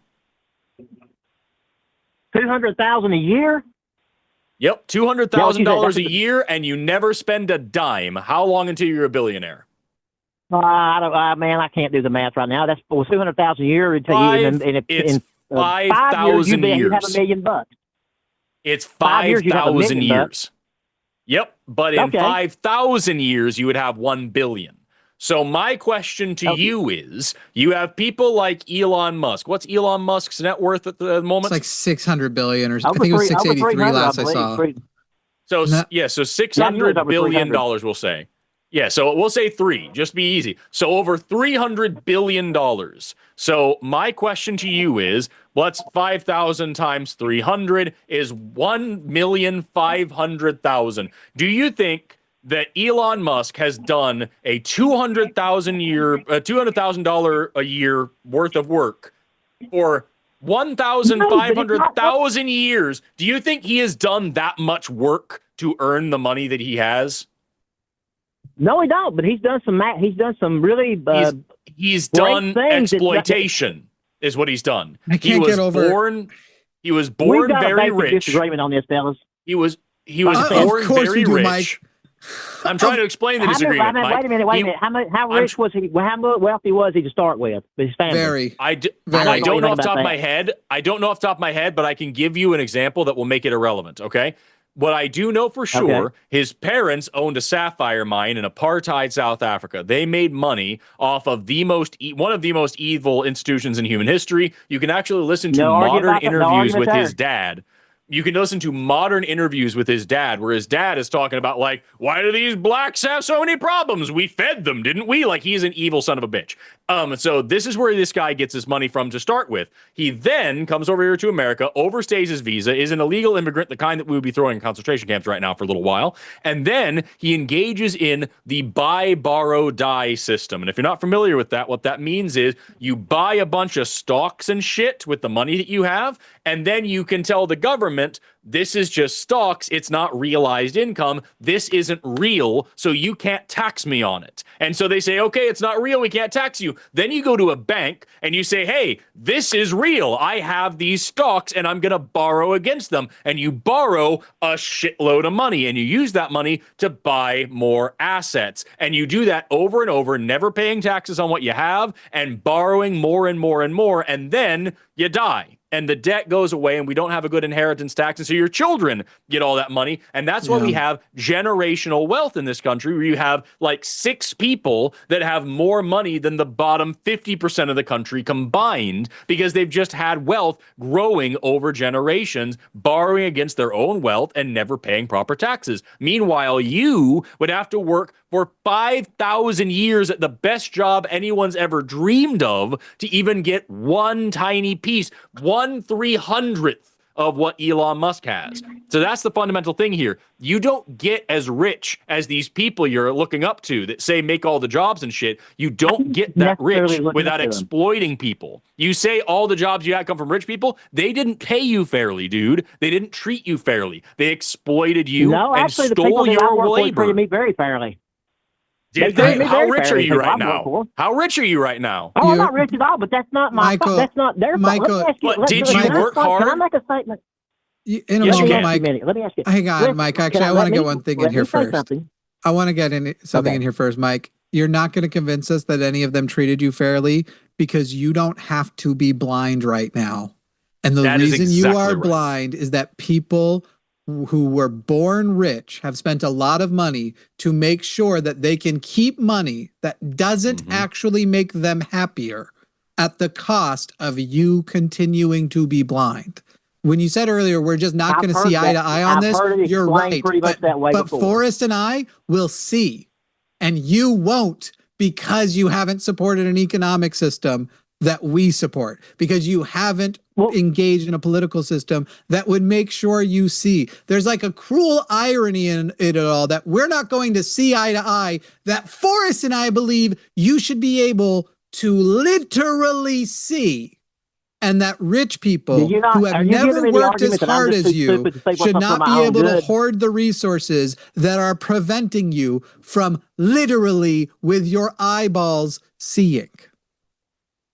Well, no, I'm getting cataract surgery soon. I have saved the money up. It took me several years, but I will be getting my cataract surgery probably in the next few months. You shouldn't have had to save up. Jesus Christ, is what I'm trying to tell you, dude. You shouldn't have had to save up for that. Will you let me stop being blind. Let me give you my view on this for a minute, okay? Let me give you my view on this. Okay. Why wouldn't the rich people give you a loan to get to stop being blind years ago and then pay back? Let him say the thing. Okay, it's just such a dumb thing to say. Let him say the thing. I'll tell you. I'll explain something to you if you'll let me. Okay, look. I'm smart. I think I'm a smart guy. I never went to college, but I have 142 IQ, and that's not an internet test. That's one I took in the 7th grade, the Stanford Binet test. I did well in school. I was in the Beta Club in junior high. I was in the National Honor Society. I chose not to go to college. I went a different way, and I chose wrong. And I could have changed later. I could have went back later and done something that did work better. I've been in restaurant management pretty much all my life. You're right. Fuck you, be blind. Well, hold on a minute. I was a matter of fact, I worked for Domino's for a franchisee owner there. I moved over to the North Georgia mountains back in 2000 to hopefully was going to buy a franchise from him. That man did everything he could to make sure I succeeded. He lost money on 2 stores for several years trying to help me to get ahead. He had nothing to gain from this. He was making $1 million a year himself, and he didn't have a thing in the world to gain. And we opened a 3rd store up because he thought in a place he thought would be a better place. He said, because he said, if you're going to be successful at this, he said, you need a store doing enough money to where you'll be able to pay me back and to pay yourself too and to live. And he did everything he could do to help me. He was losing money. We lost a major employer in one place, 2 major employers. Store that had been making money started losing money. And then he opened another one up trying to help me out, and then he started losing money. We just picked bad spots. There was nothing else he could have done. I mean, he even asked me at one point, he said, I've got somebody who wants to buy these, and how do you feel about it? And I said, well, I can't expect you to just keep losing money on them because someday they'll make enough money for me to buy them. So I told him to sell them. I mean, if you think we're focused on a guy who you said was making $1 million a year, except for his votes, $1 million is a lot.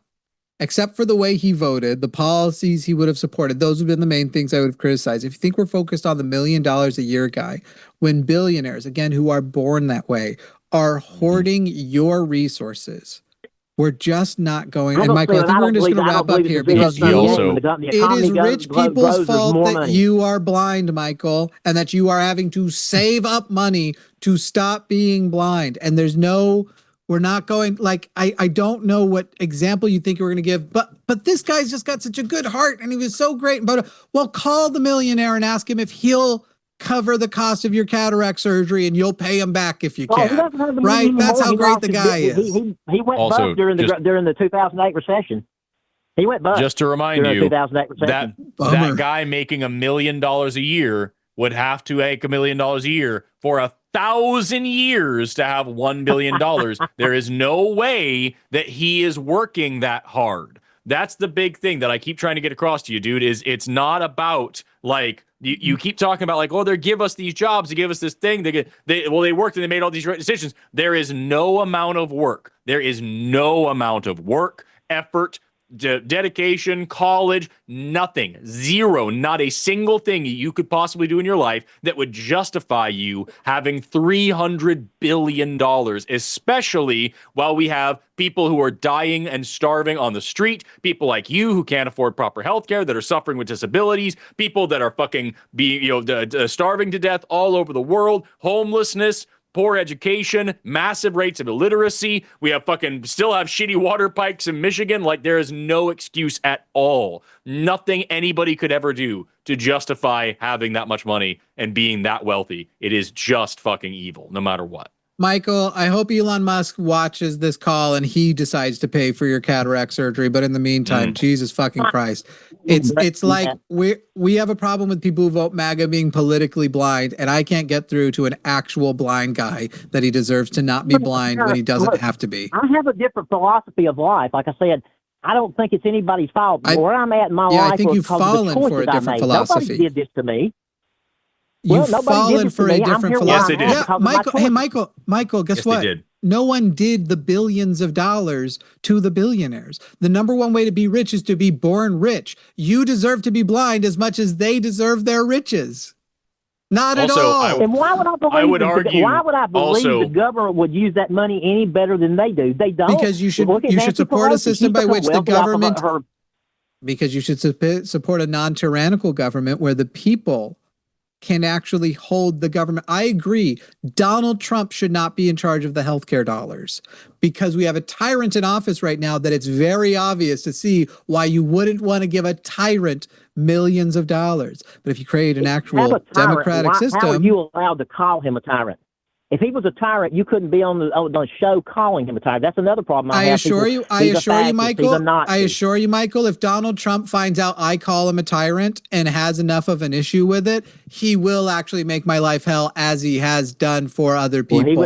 You're sitting here and going, just because he hasn't yet fully achieved emperor status, that his literal overuse of executive orders and expanding the executive power dramatically to, by the way, use an example to avoid my point in the first place, which is that, yes, Donald Trump can't be trusted with all of that money, but people can. The government doesn't have to be corrupt. It can be ran by the people. But for you to sit there, after all of the things he's done, he's literally taken healthcare away from people. He's literally taking rights away from people. And he does target individuals he hates and fucks with their lives and fucks them up. So, like, for you to sit there and go, he's not a tyrant because I specifically haven't been targeted yet, it's because I haven't made it to his radar yet. Yeah. Also, fascism is a spectrum. There's a lot of people online that are anti-Trump. What's he going to try to get them all? I haven't heard now he's exploding their healthcare premiums. Well, he'll be gone in 3 years. He's not going to try to stay in office like a lot of people think. Like, he'll be gone, and we'll have a new government. Except for the fact that he is already selling Trump 2028 merch, by the way. Yeah, who's the number one person spreading that he's going to try and run for a third term? You said he's not going to. Why do you and Trump disagree on this so much? I think he does it to piss the left off. Wow, what a great leader we have, that you would actually value a troll in the office. Like, I just think he's trolling. I don't think he wants to unify. I think he wants a lot of America to be worried. I'm not a Trump worshiper. I don't agree with everything he does. You voted for him 3 times. Like I said. You voted for him 3 times. Yes, because I can't get past the fact you. Let me say something here. Why would I expect the government to do any better, make any better use of that money than the billionaires are? Michael, I'm going to mute you there because I've already answered that question. We're just going to go ahead and move on. I'll unmute you to you have 30 seconds for your last point, but we want to get at least one more MAGA caller in. Go ahead, Michael. Yeah. Am I still on? Yeah. Final thoughts. Okay. Well, if you two guys could be in charge of this change system and do things fairly, that might be different. But like I said, I don't see any reason to believe that any politician is going to change anything that's going to make things the way you would like them to be or the way I would like them to be. Yeah, I would make changes too if I could, but I don't see that our system is going to change. I think we've got a crappy system, and right now we get what we get. Okay. And for the record, your point is that no president is going to be good, no politician is going to be non-corrupt. So you didn't even bother voting for a person who would try to give what we described. You voted for Donald Trump. That's your. I don't believe the Democrats will do anything better than what I didn't Trump even does. Say the Democrats. You can primary for people who aren't Democrats. Michael, we're moving on. Goodbye, guys. You sound like. I hope he was going to say queer. I don't think he was. I think he was nicer than that, but holy fuck. A guy whose name I don't think is actually Christ is calling in. Christ in New Mexico. Christ, we're back. You are on the line with Jimmy, and Forrest will be back. What do you want, Christ? How old are you? Hi. I would like to forgive you all your sins. No, I'm kidding. How old are you? So, how old am I? Yeah. I'm 27. And is your name actually Chris? No. So you're just going by Christ for the lulz? No. But if you want to get to like the main point, are you a Christian? Yes. Well, I'm trying to filter out whether or not you're a troll, and usually a Christian wouldn't come in with the name Christ because that's literally using the Lord's name in vain. So they'd be breaking a commandment. That's not using the Lord's name in vain. Is using the Lord's name for your own gain. Right. So right now, how is that not what you're doing? Your first thing was a joke. You're like literally using it to troll. No, it's not a joke. That's what I go by. When people actually normally talk to me in my day-to-day, I go by John just to not freak them out. But like I figure with like you guys. In fact, actually, I've commented on you guys' posts before. You guys know me as Christ if you guys have seen me interact with you. I don't know what the fuck you're talking about. I don't know of a Christ in our comments. In threads, like I think like probably every other message you put out, I probably make some kind of sneering remark, but not. Isn't Christ an honorific as well? Dude, I don't. Yeah, you're definitely a troll. I don't even believe that you're even MAGA. You just you're the guy who I voted for Trump twice. Everything. Guys, isn't Christ an honorific? Christ is a title that's earned. He was christened. He was anointed. It's his lordship. Right. So what did you do to earn this title? I created the universe. I restrained the waters. I don't want to get into this because right. See, this is why we're saying you're trolling because you're fucking around with something that if you were a Christian, you would think is sacrilege. So I've just written I don't think you guys no. I've got it. Hey, Christ, I've just written a number down on my little thing here. I'm going to turn it around. You're capable of creating the universe. Surely you're capable of telling me the number I've just written down. I don't really pay attention to things that aren't that important. All right. Well, if you can't, then we're moving on because I'm rejecting the premise that you are actually the Christ. And if calling in is important enough to get your time, then proving you're the Christ would also be important enough to get your time. So are you going to tell me what number is written or are we moving on? Let's just go by John instead. No. Did you just want to, do you just want to get to the end where you yell a slur and say some dumb shit about Republicans and gay people? Are you capable of telling me what number it is? Am I capable? Yeah. Yeah. Great. Do it.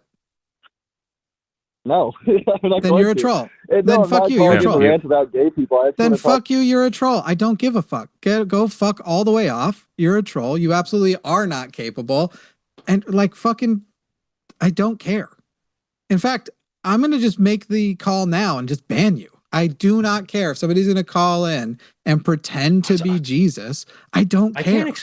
I can't imagine, like, also, like, fucking, well, I leave comments on your stuff. You should know me. Do you think we fucking memorize every troll who just says dumb shit in our comments? I don't know who Dear any Glob, of my commenters I'd have no are. time for anything else in my life. Yeah. I had that Screener, happen to there's me another call to screen while we take these couple of things. I had that happen to me recently. I had somebody pop in and say, like, Forrest keeps avoiding me. I'm like, hey, who the fuck are you? And also, what are you trying to say? And also, who the fuck are you? And they're like, you've seen me before. I comment here. And I'm like, okay, also, but still, though, who the fuck are you? What are you talking about? Do you think that you're that important that we just pay attention to everything you say? What do you mean? There was that episode of Family Guy where the guy was like, I'm so-and-so, and I do it. And by the way, I can levitate. And they were like, oh, can you do it right now? He's like, no, I don't want to. He goes, seems like that's a thing you'd have to prove if you're going to say you can do. If you're going to claim to be the Christ, the creator of the universe, and say you are capable of telling me what numbers were on the paper, which, by the way, you probably could have guessed. It was 6-7, dude. Like, just fucking so dumb. All right. Talking to Sika. Sika's pronouns are they, them. Sika is calling in to tell us we're doing our job poorly. So Sika, where can I first find where you're doing it better? No. Sorry. Yeah, I'd first like to thank you guys for letting me speak.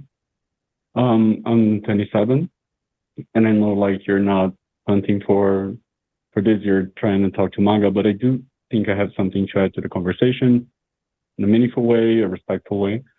Yeah, let's make it kind of quick here because we don't have a ton of time left, and I'm hoping we get one more MAGA caller. So go ahead. Sorry, I don't know if I can do that. I'm autistic, and I had like a little bit of a thing prepared to state my position. How long were you thinking we were going to give you to present your position that we're bad at talking about healthcare with callers? No.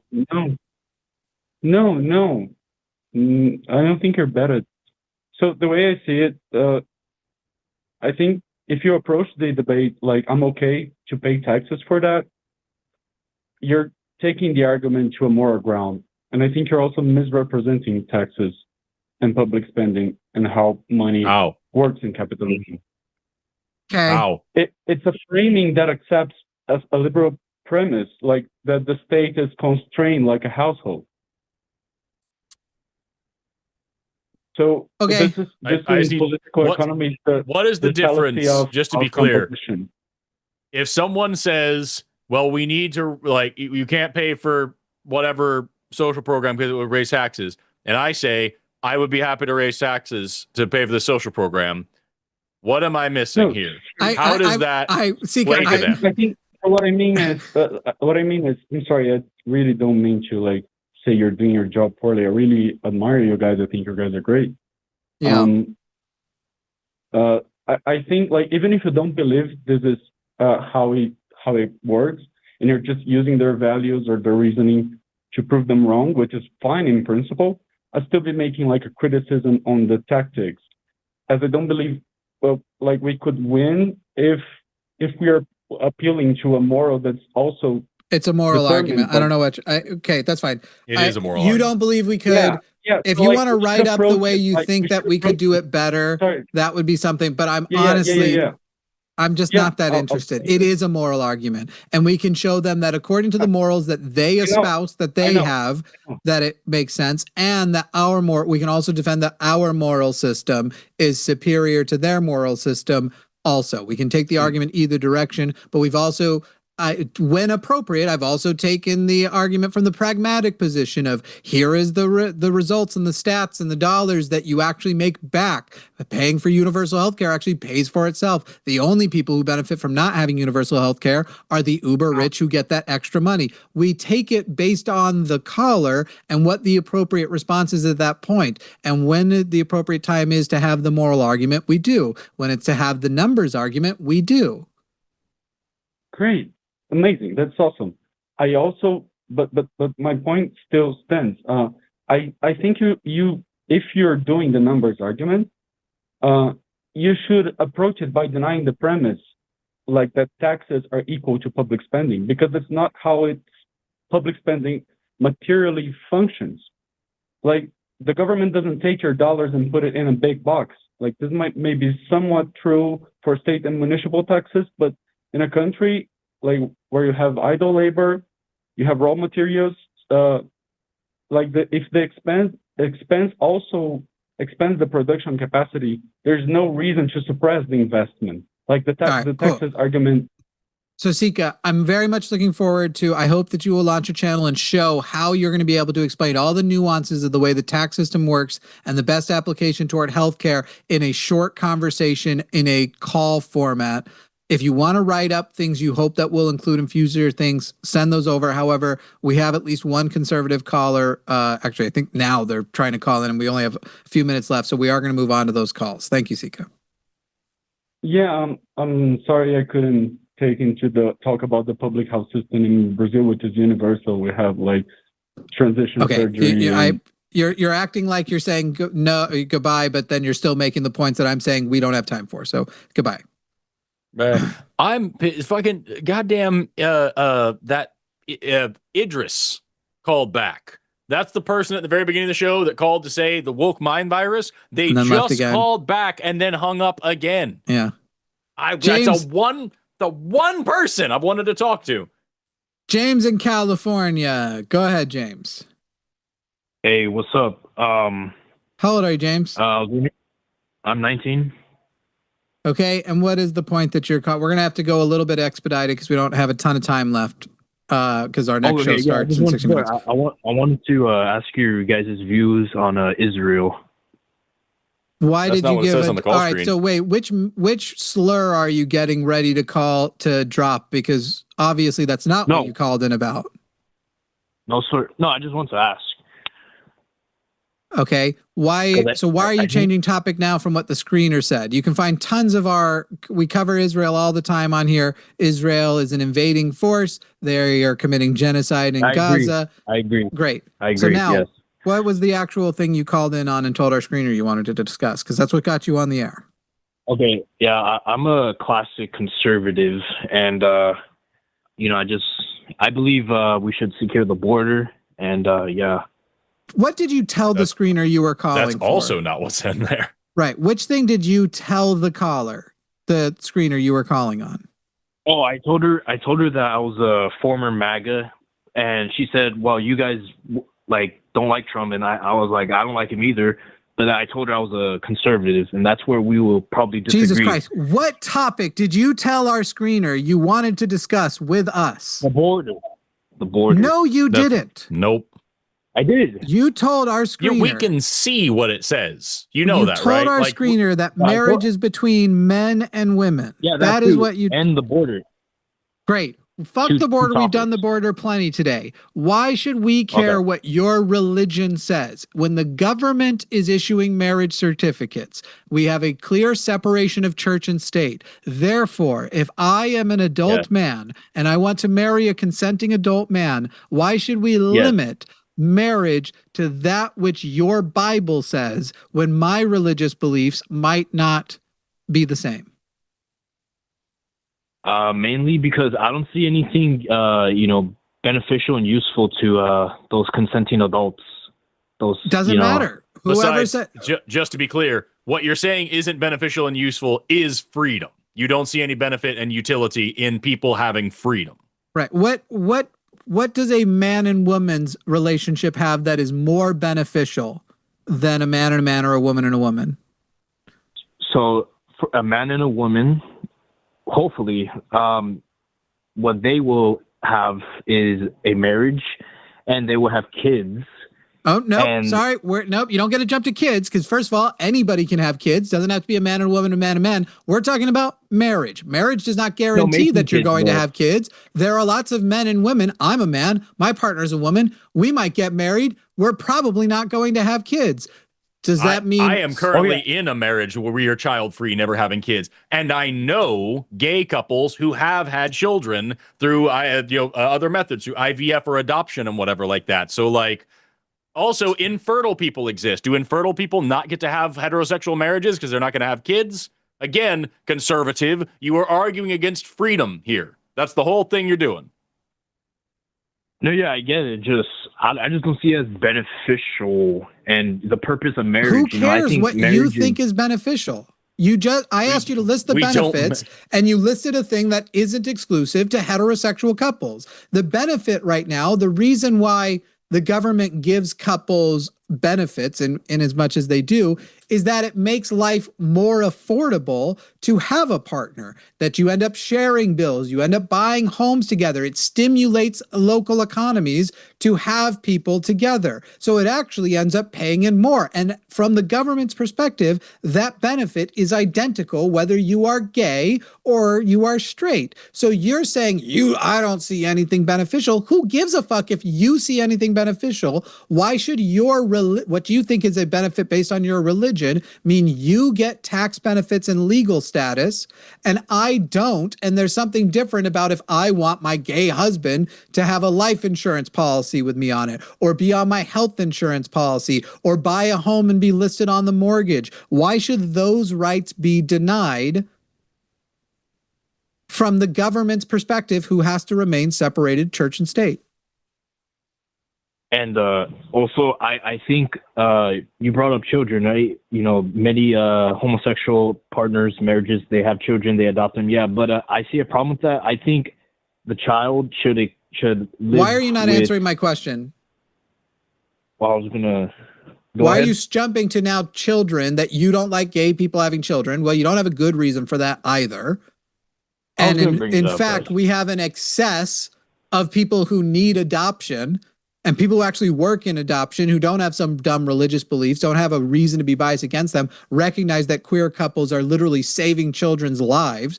But your question was, why should queer people be denied your religious problem, based on your religious problem, the same benefits of a straight couple who may not ever have kids or may not ever be able to have kids?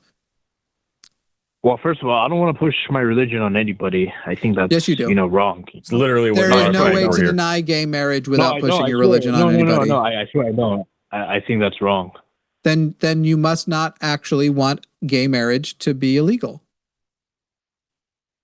No. I mean, it could be legal, but I just don't see it as beneficial. I don't see a reasoning for it to. You know what, though, James? Legal. You know what the solution here is then?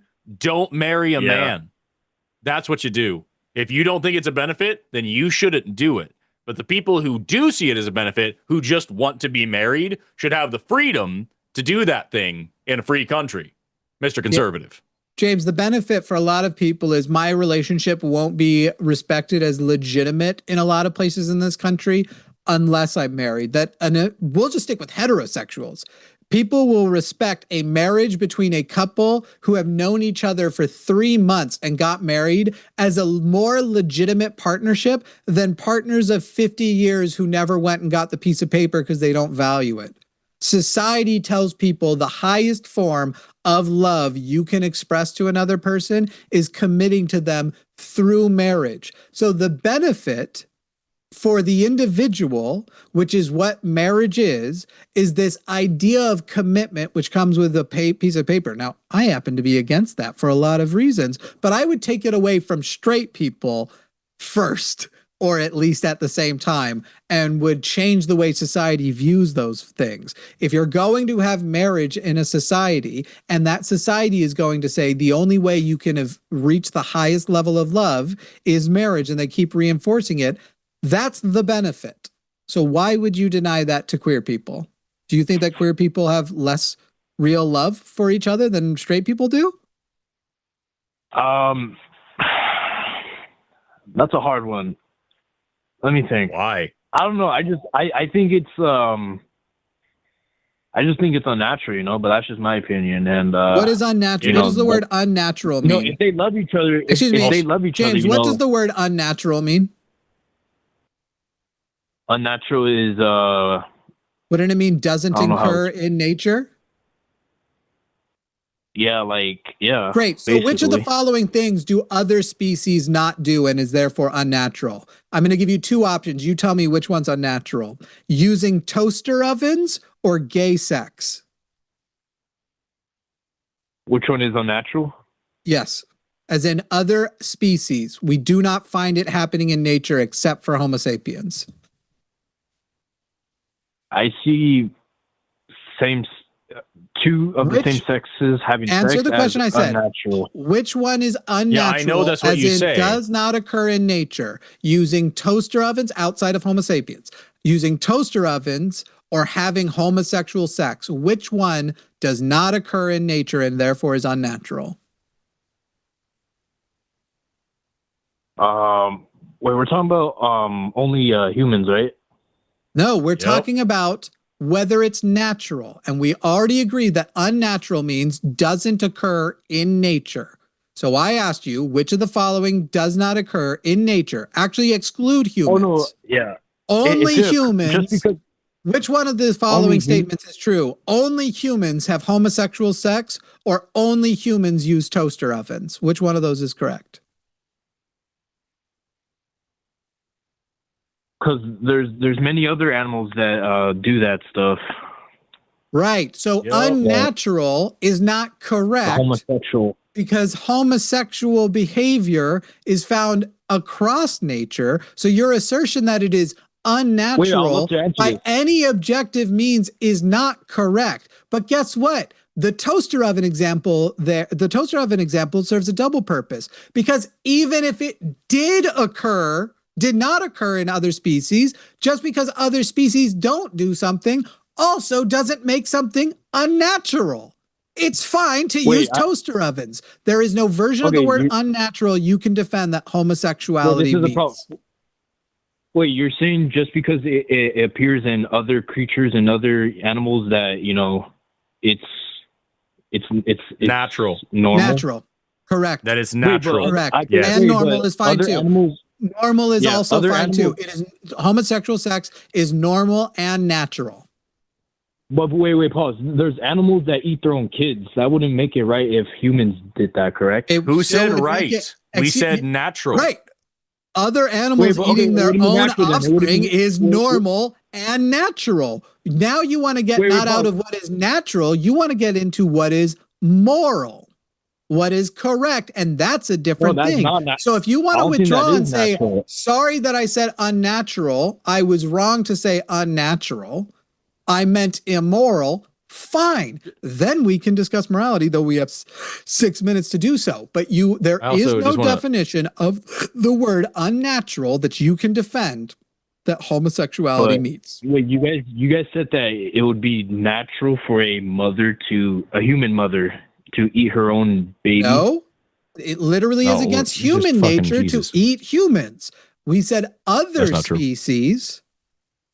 You say it's not true? I was just talking about we have evidence of cannibalism, but like that's not the whole thing. The point that I'm saying is, but it actually does make you sick if you eat human brains. Because that brain specifically, yes, that's Kuru, but that's a prion disease, and that's a whole thing. But I'm just saying that it's loaded language in this part of the world. What I'm trying to get across here, James, the point that we're trying to make here, James, is that you said you feel that this is unnatural. You see it as and what I'm trying to tell you is that your feelings and your perception and your opinion doesn't change facts and reality and biology. And the facts, the reality, the biology here is that homosexuality is a normal part of the sexual diversity of lots and lots of species. We've seen it over 1,500 different animal species, like pretty much every fucking mammal for sure.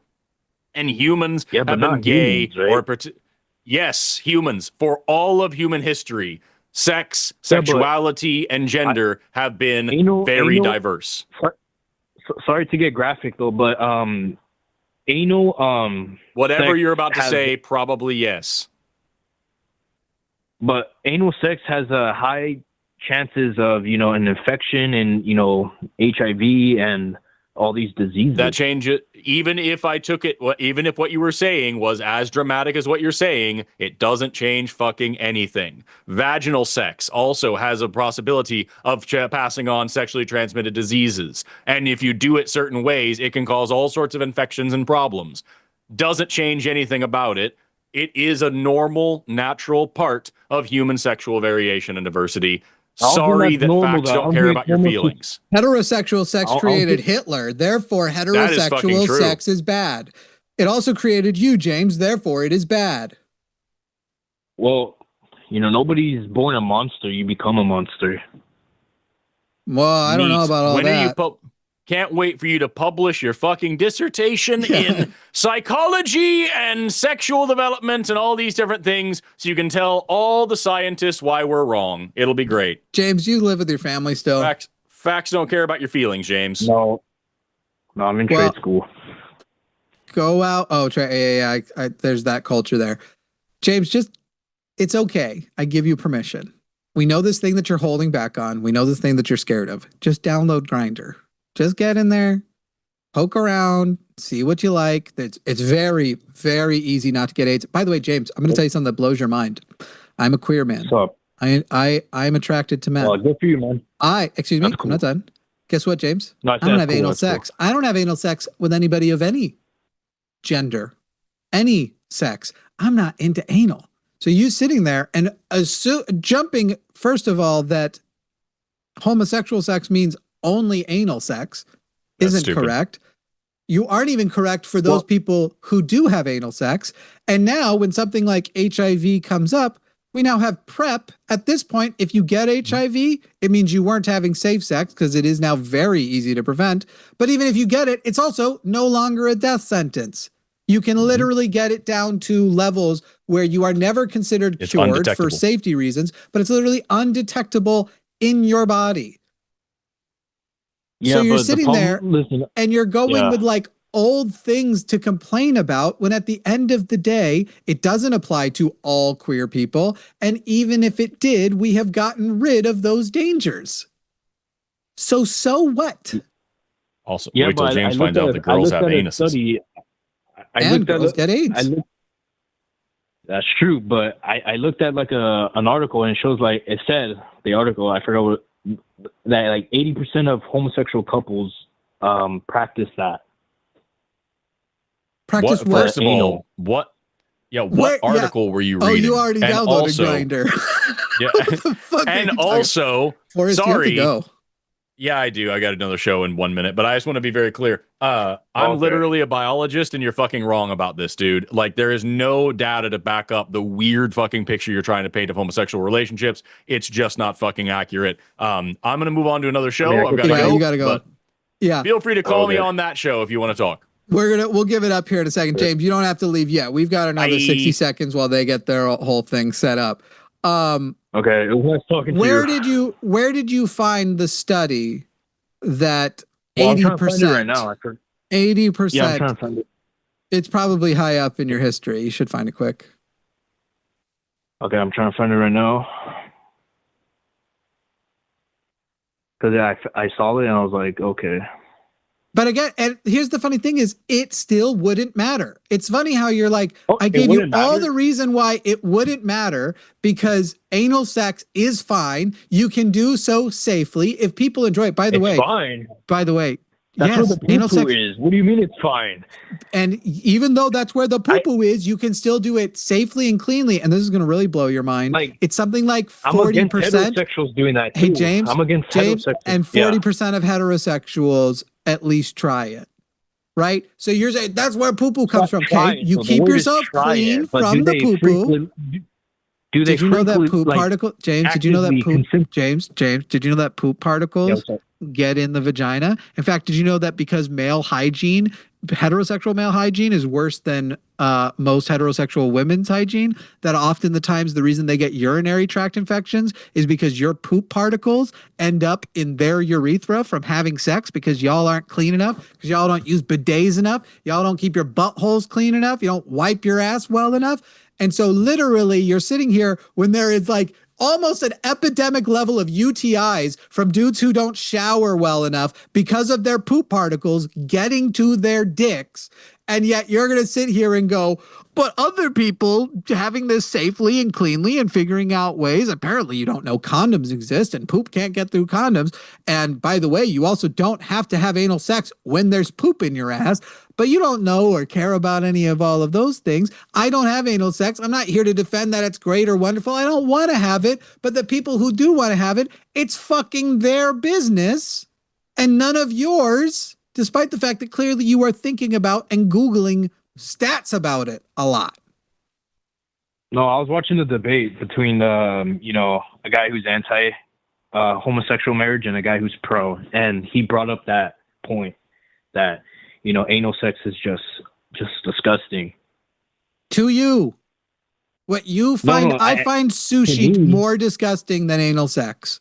It's literally, I don't want to have anal sex because there are problems I can't get over. I am a germaphobe amongst all of it. Plus I have a chronic disease that has to do with my intestines. And I think that just makes me feel more gross about it across the board. And therefore I won't have anal sex. That's the solution to if you find anal sex gross, don't have it.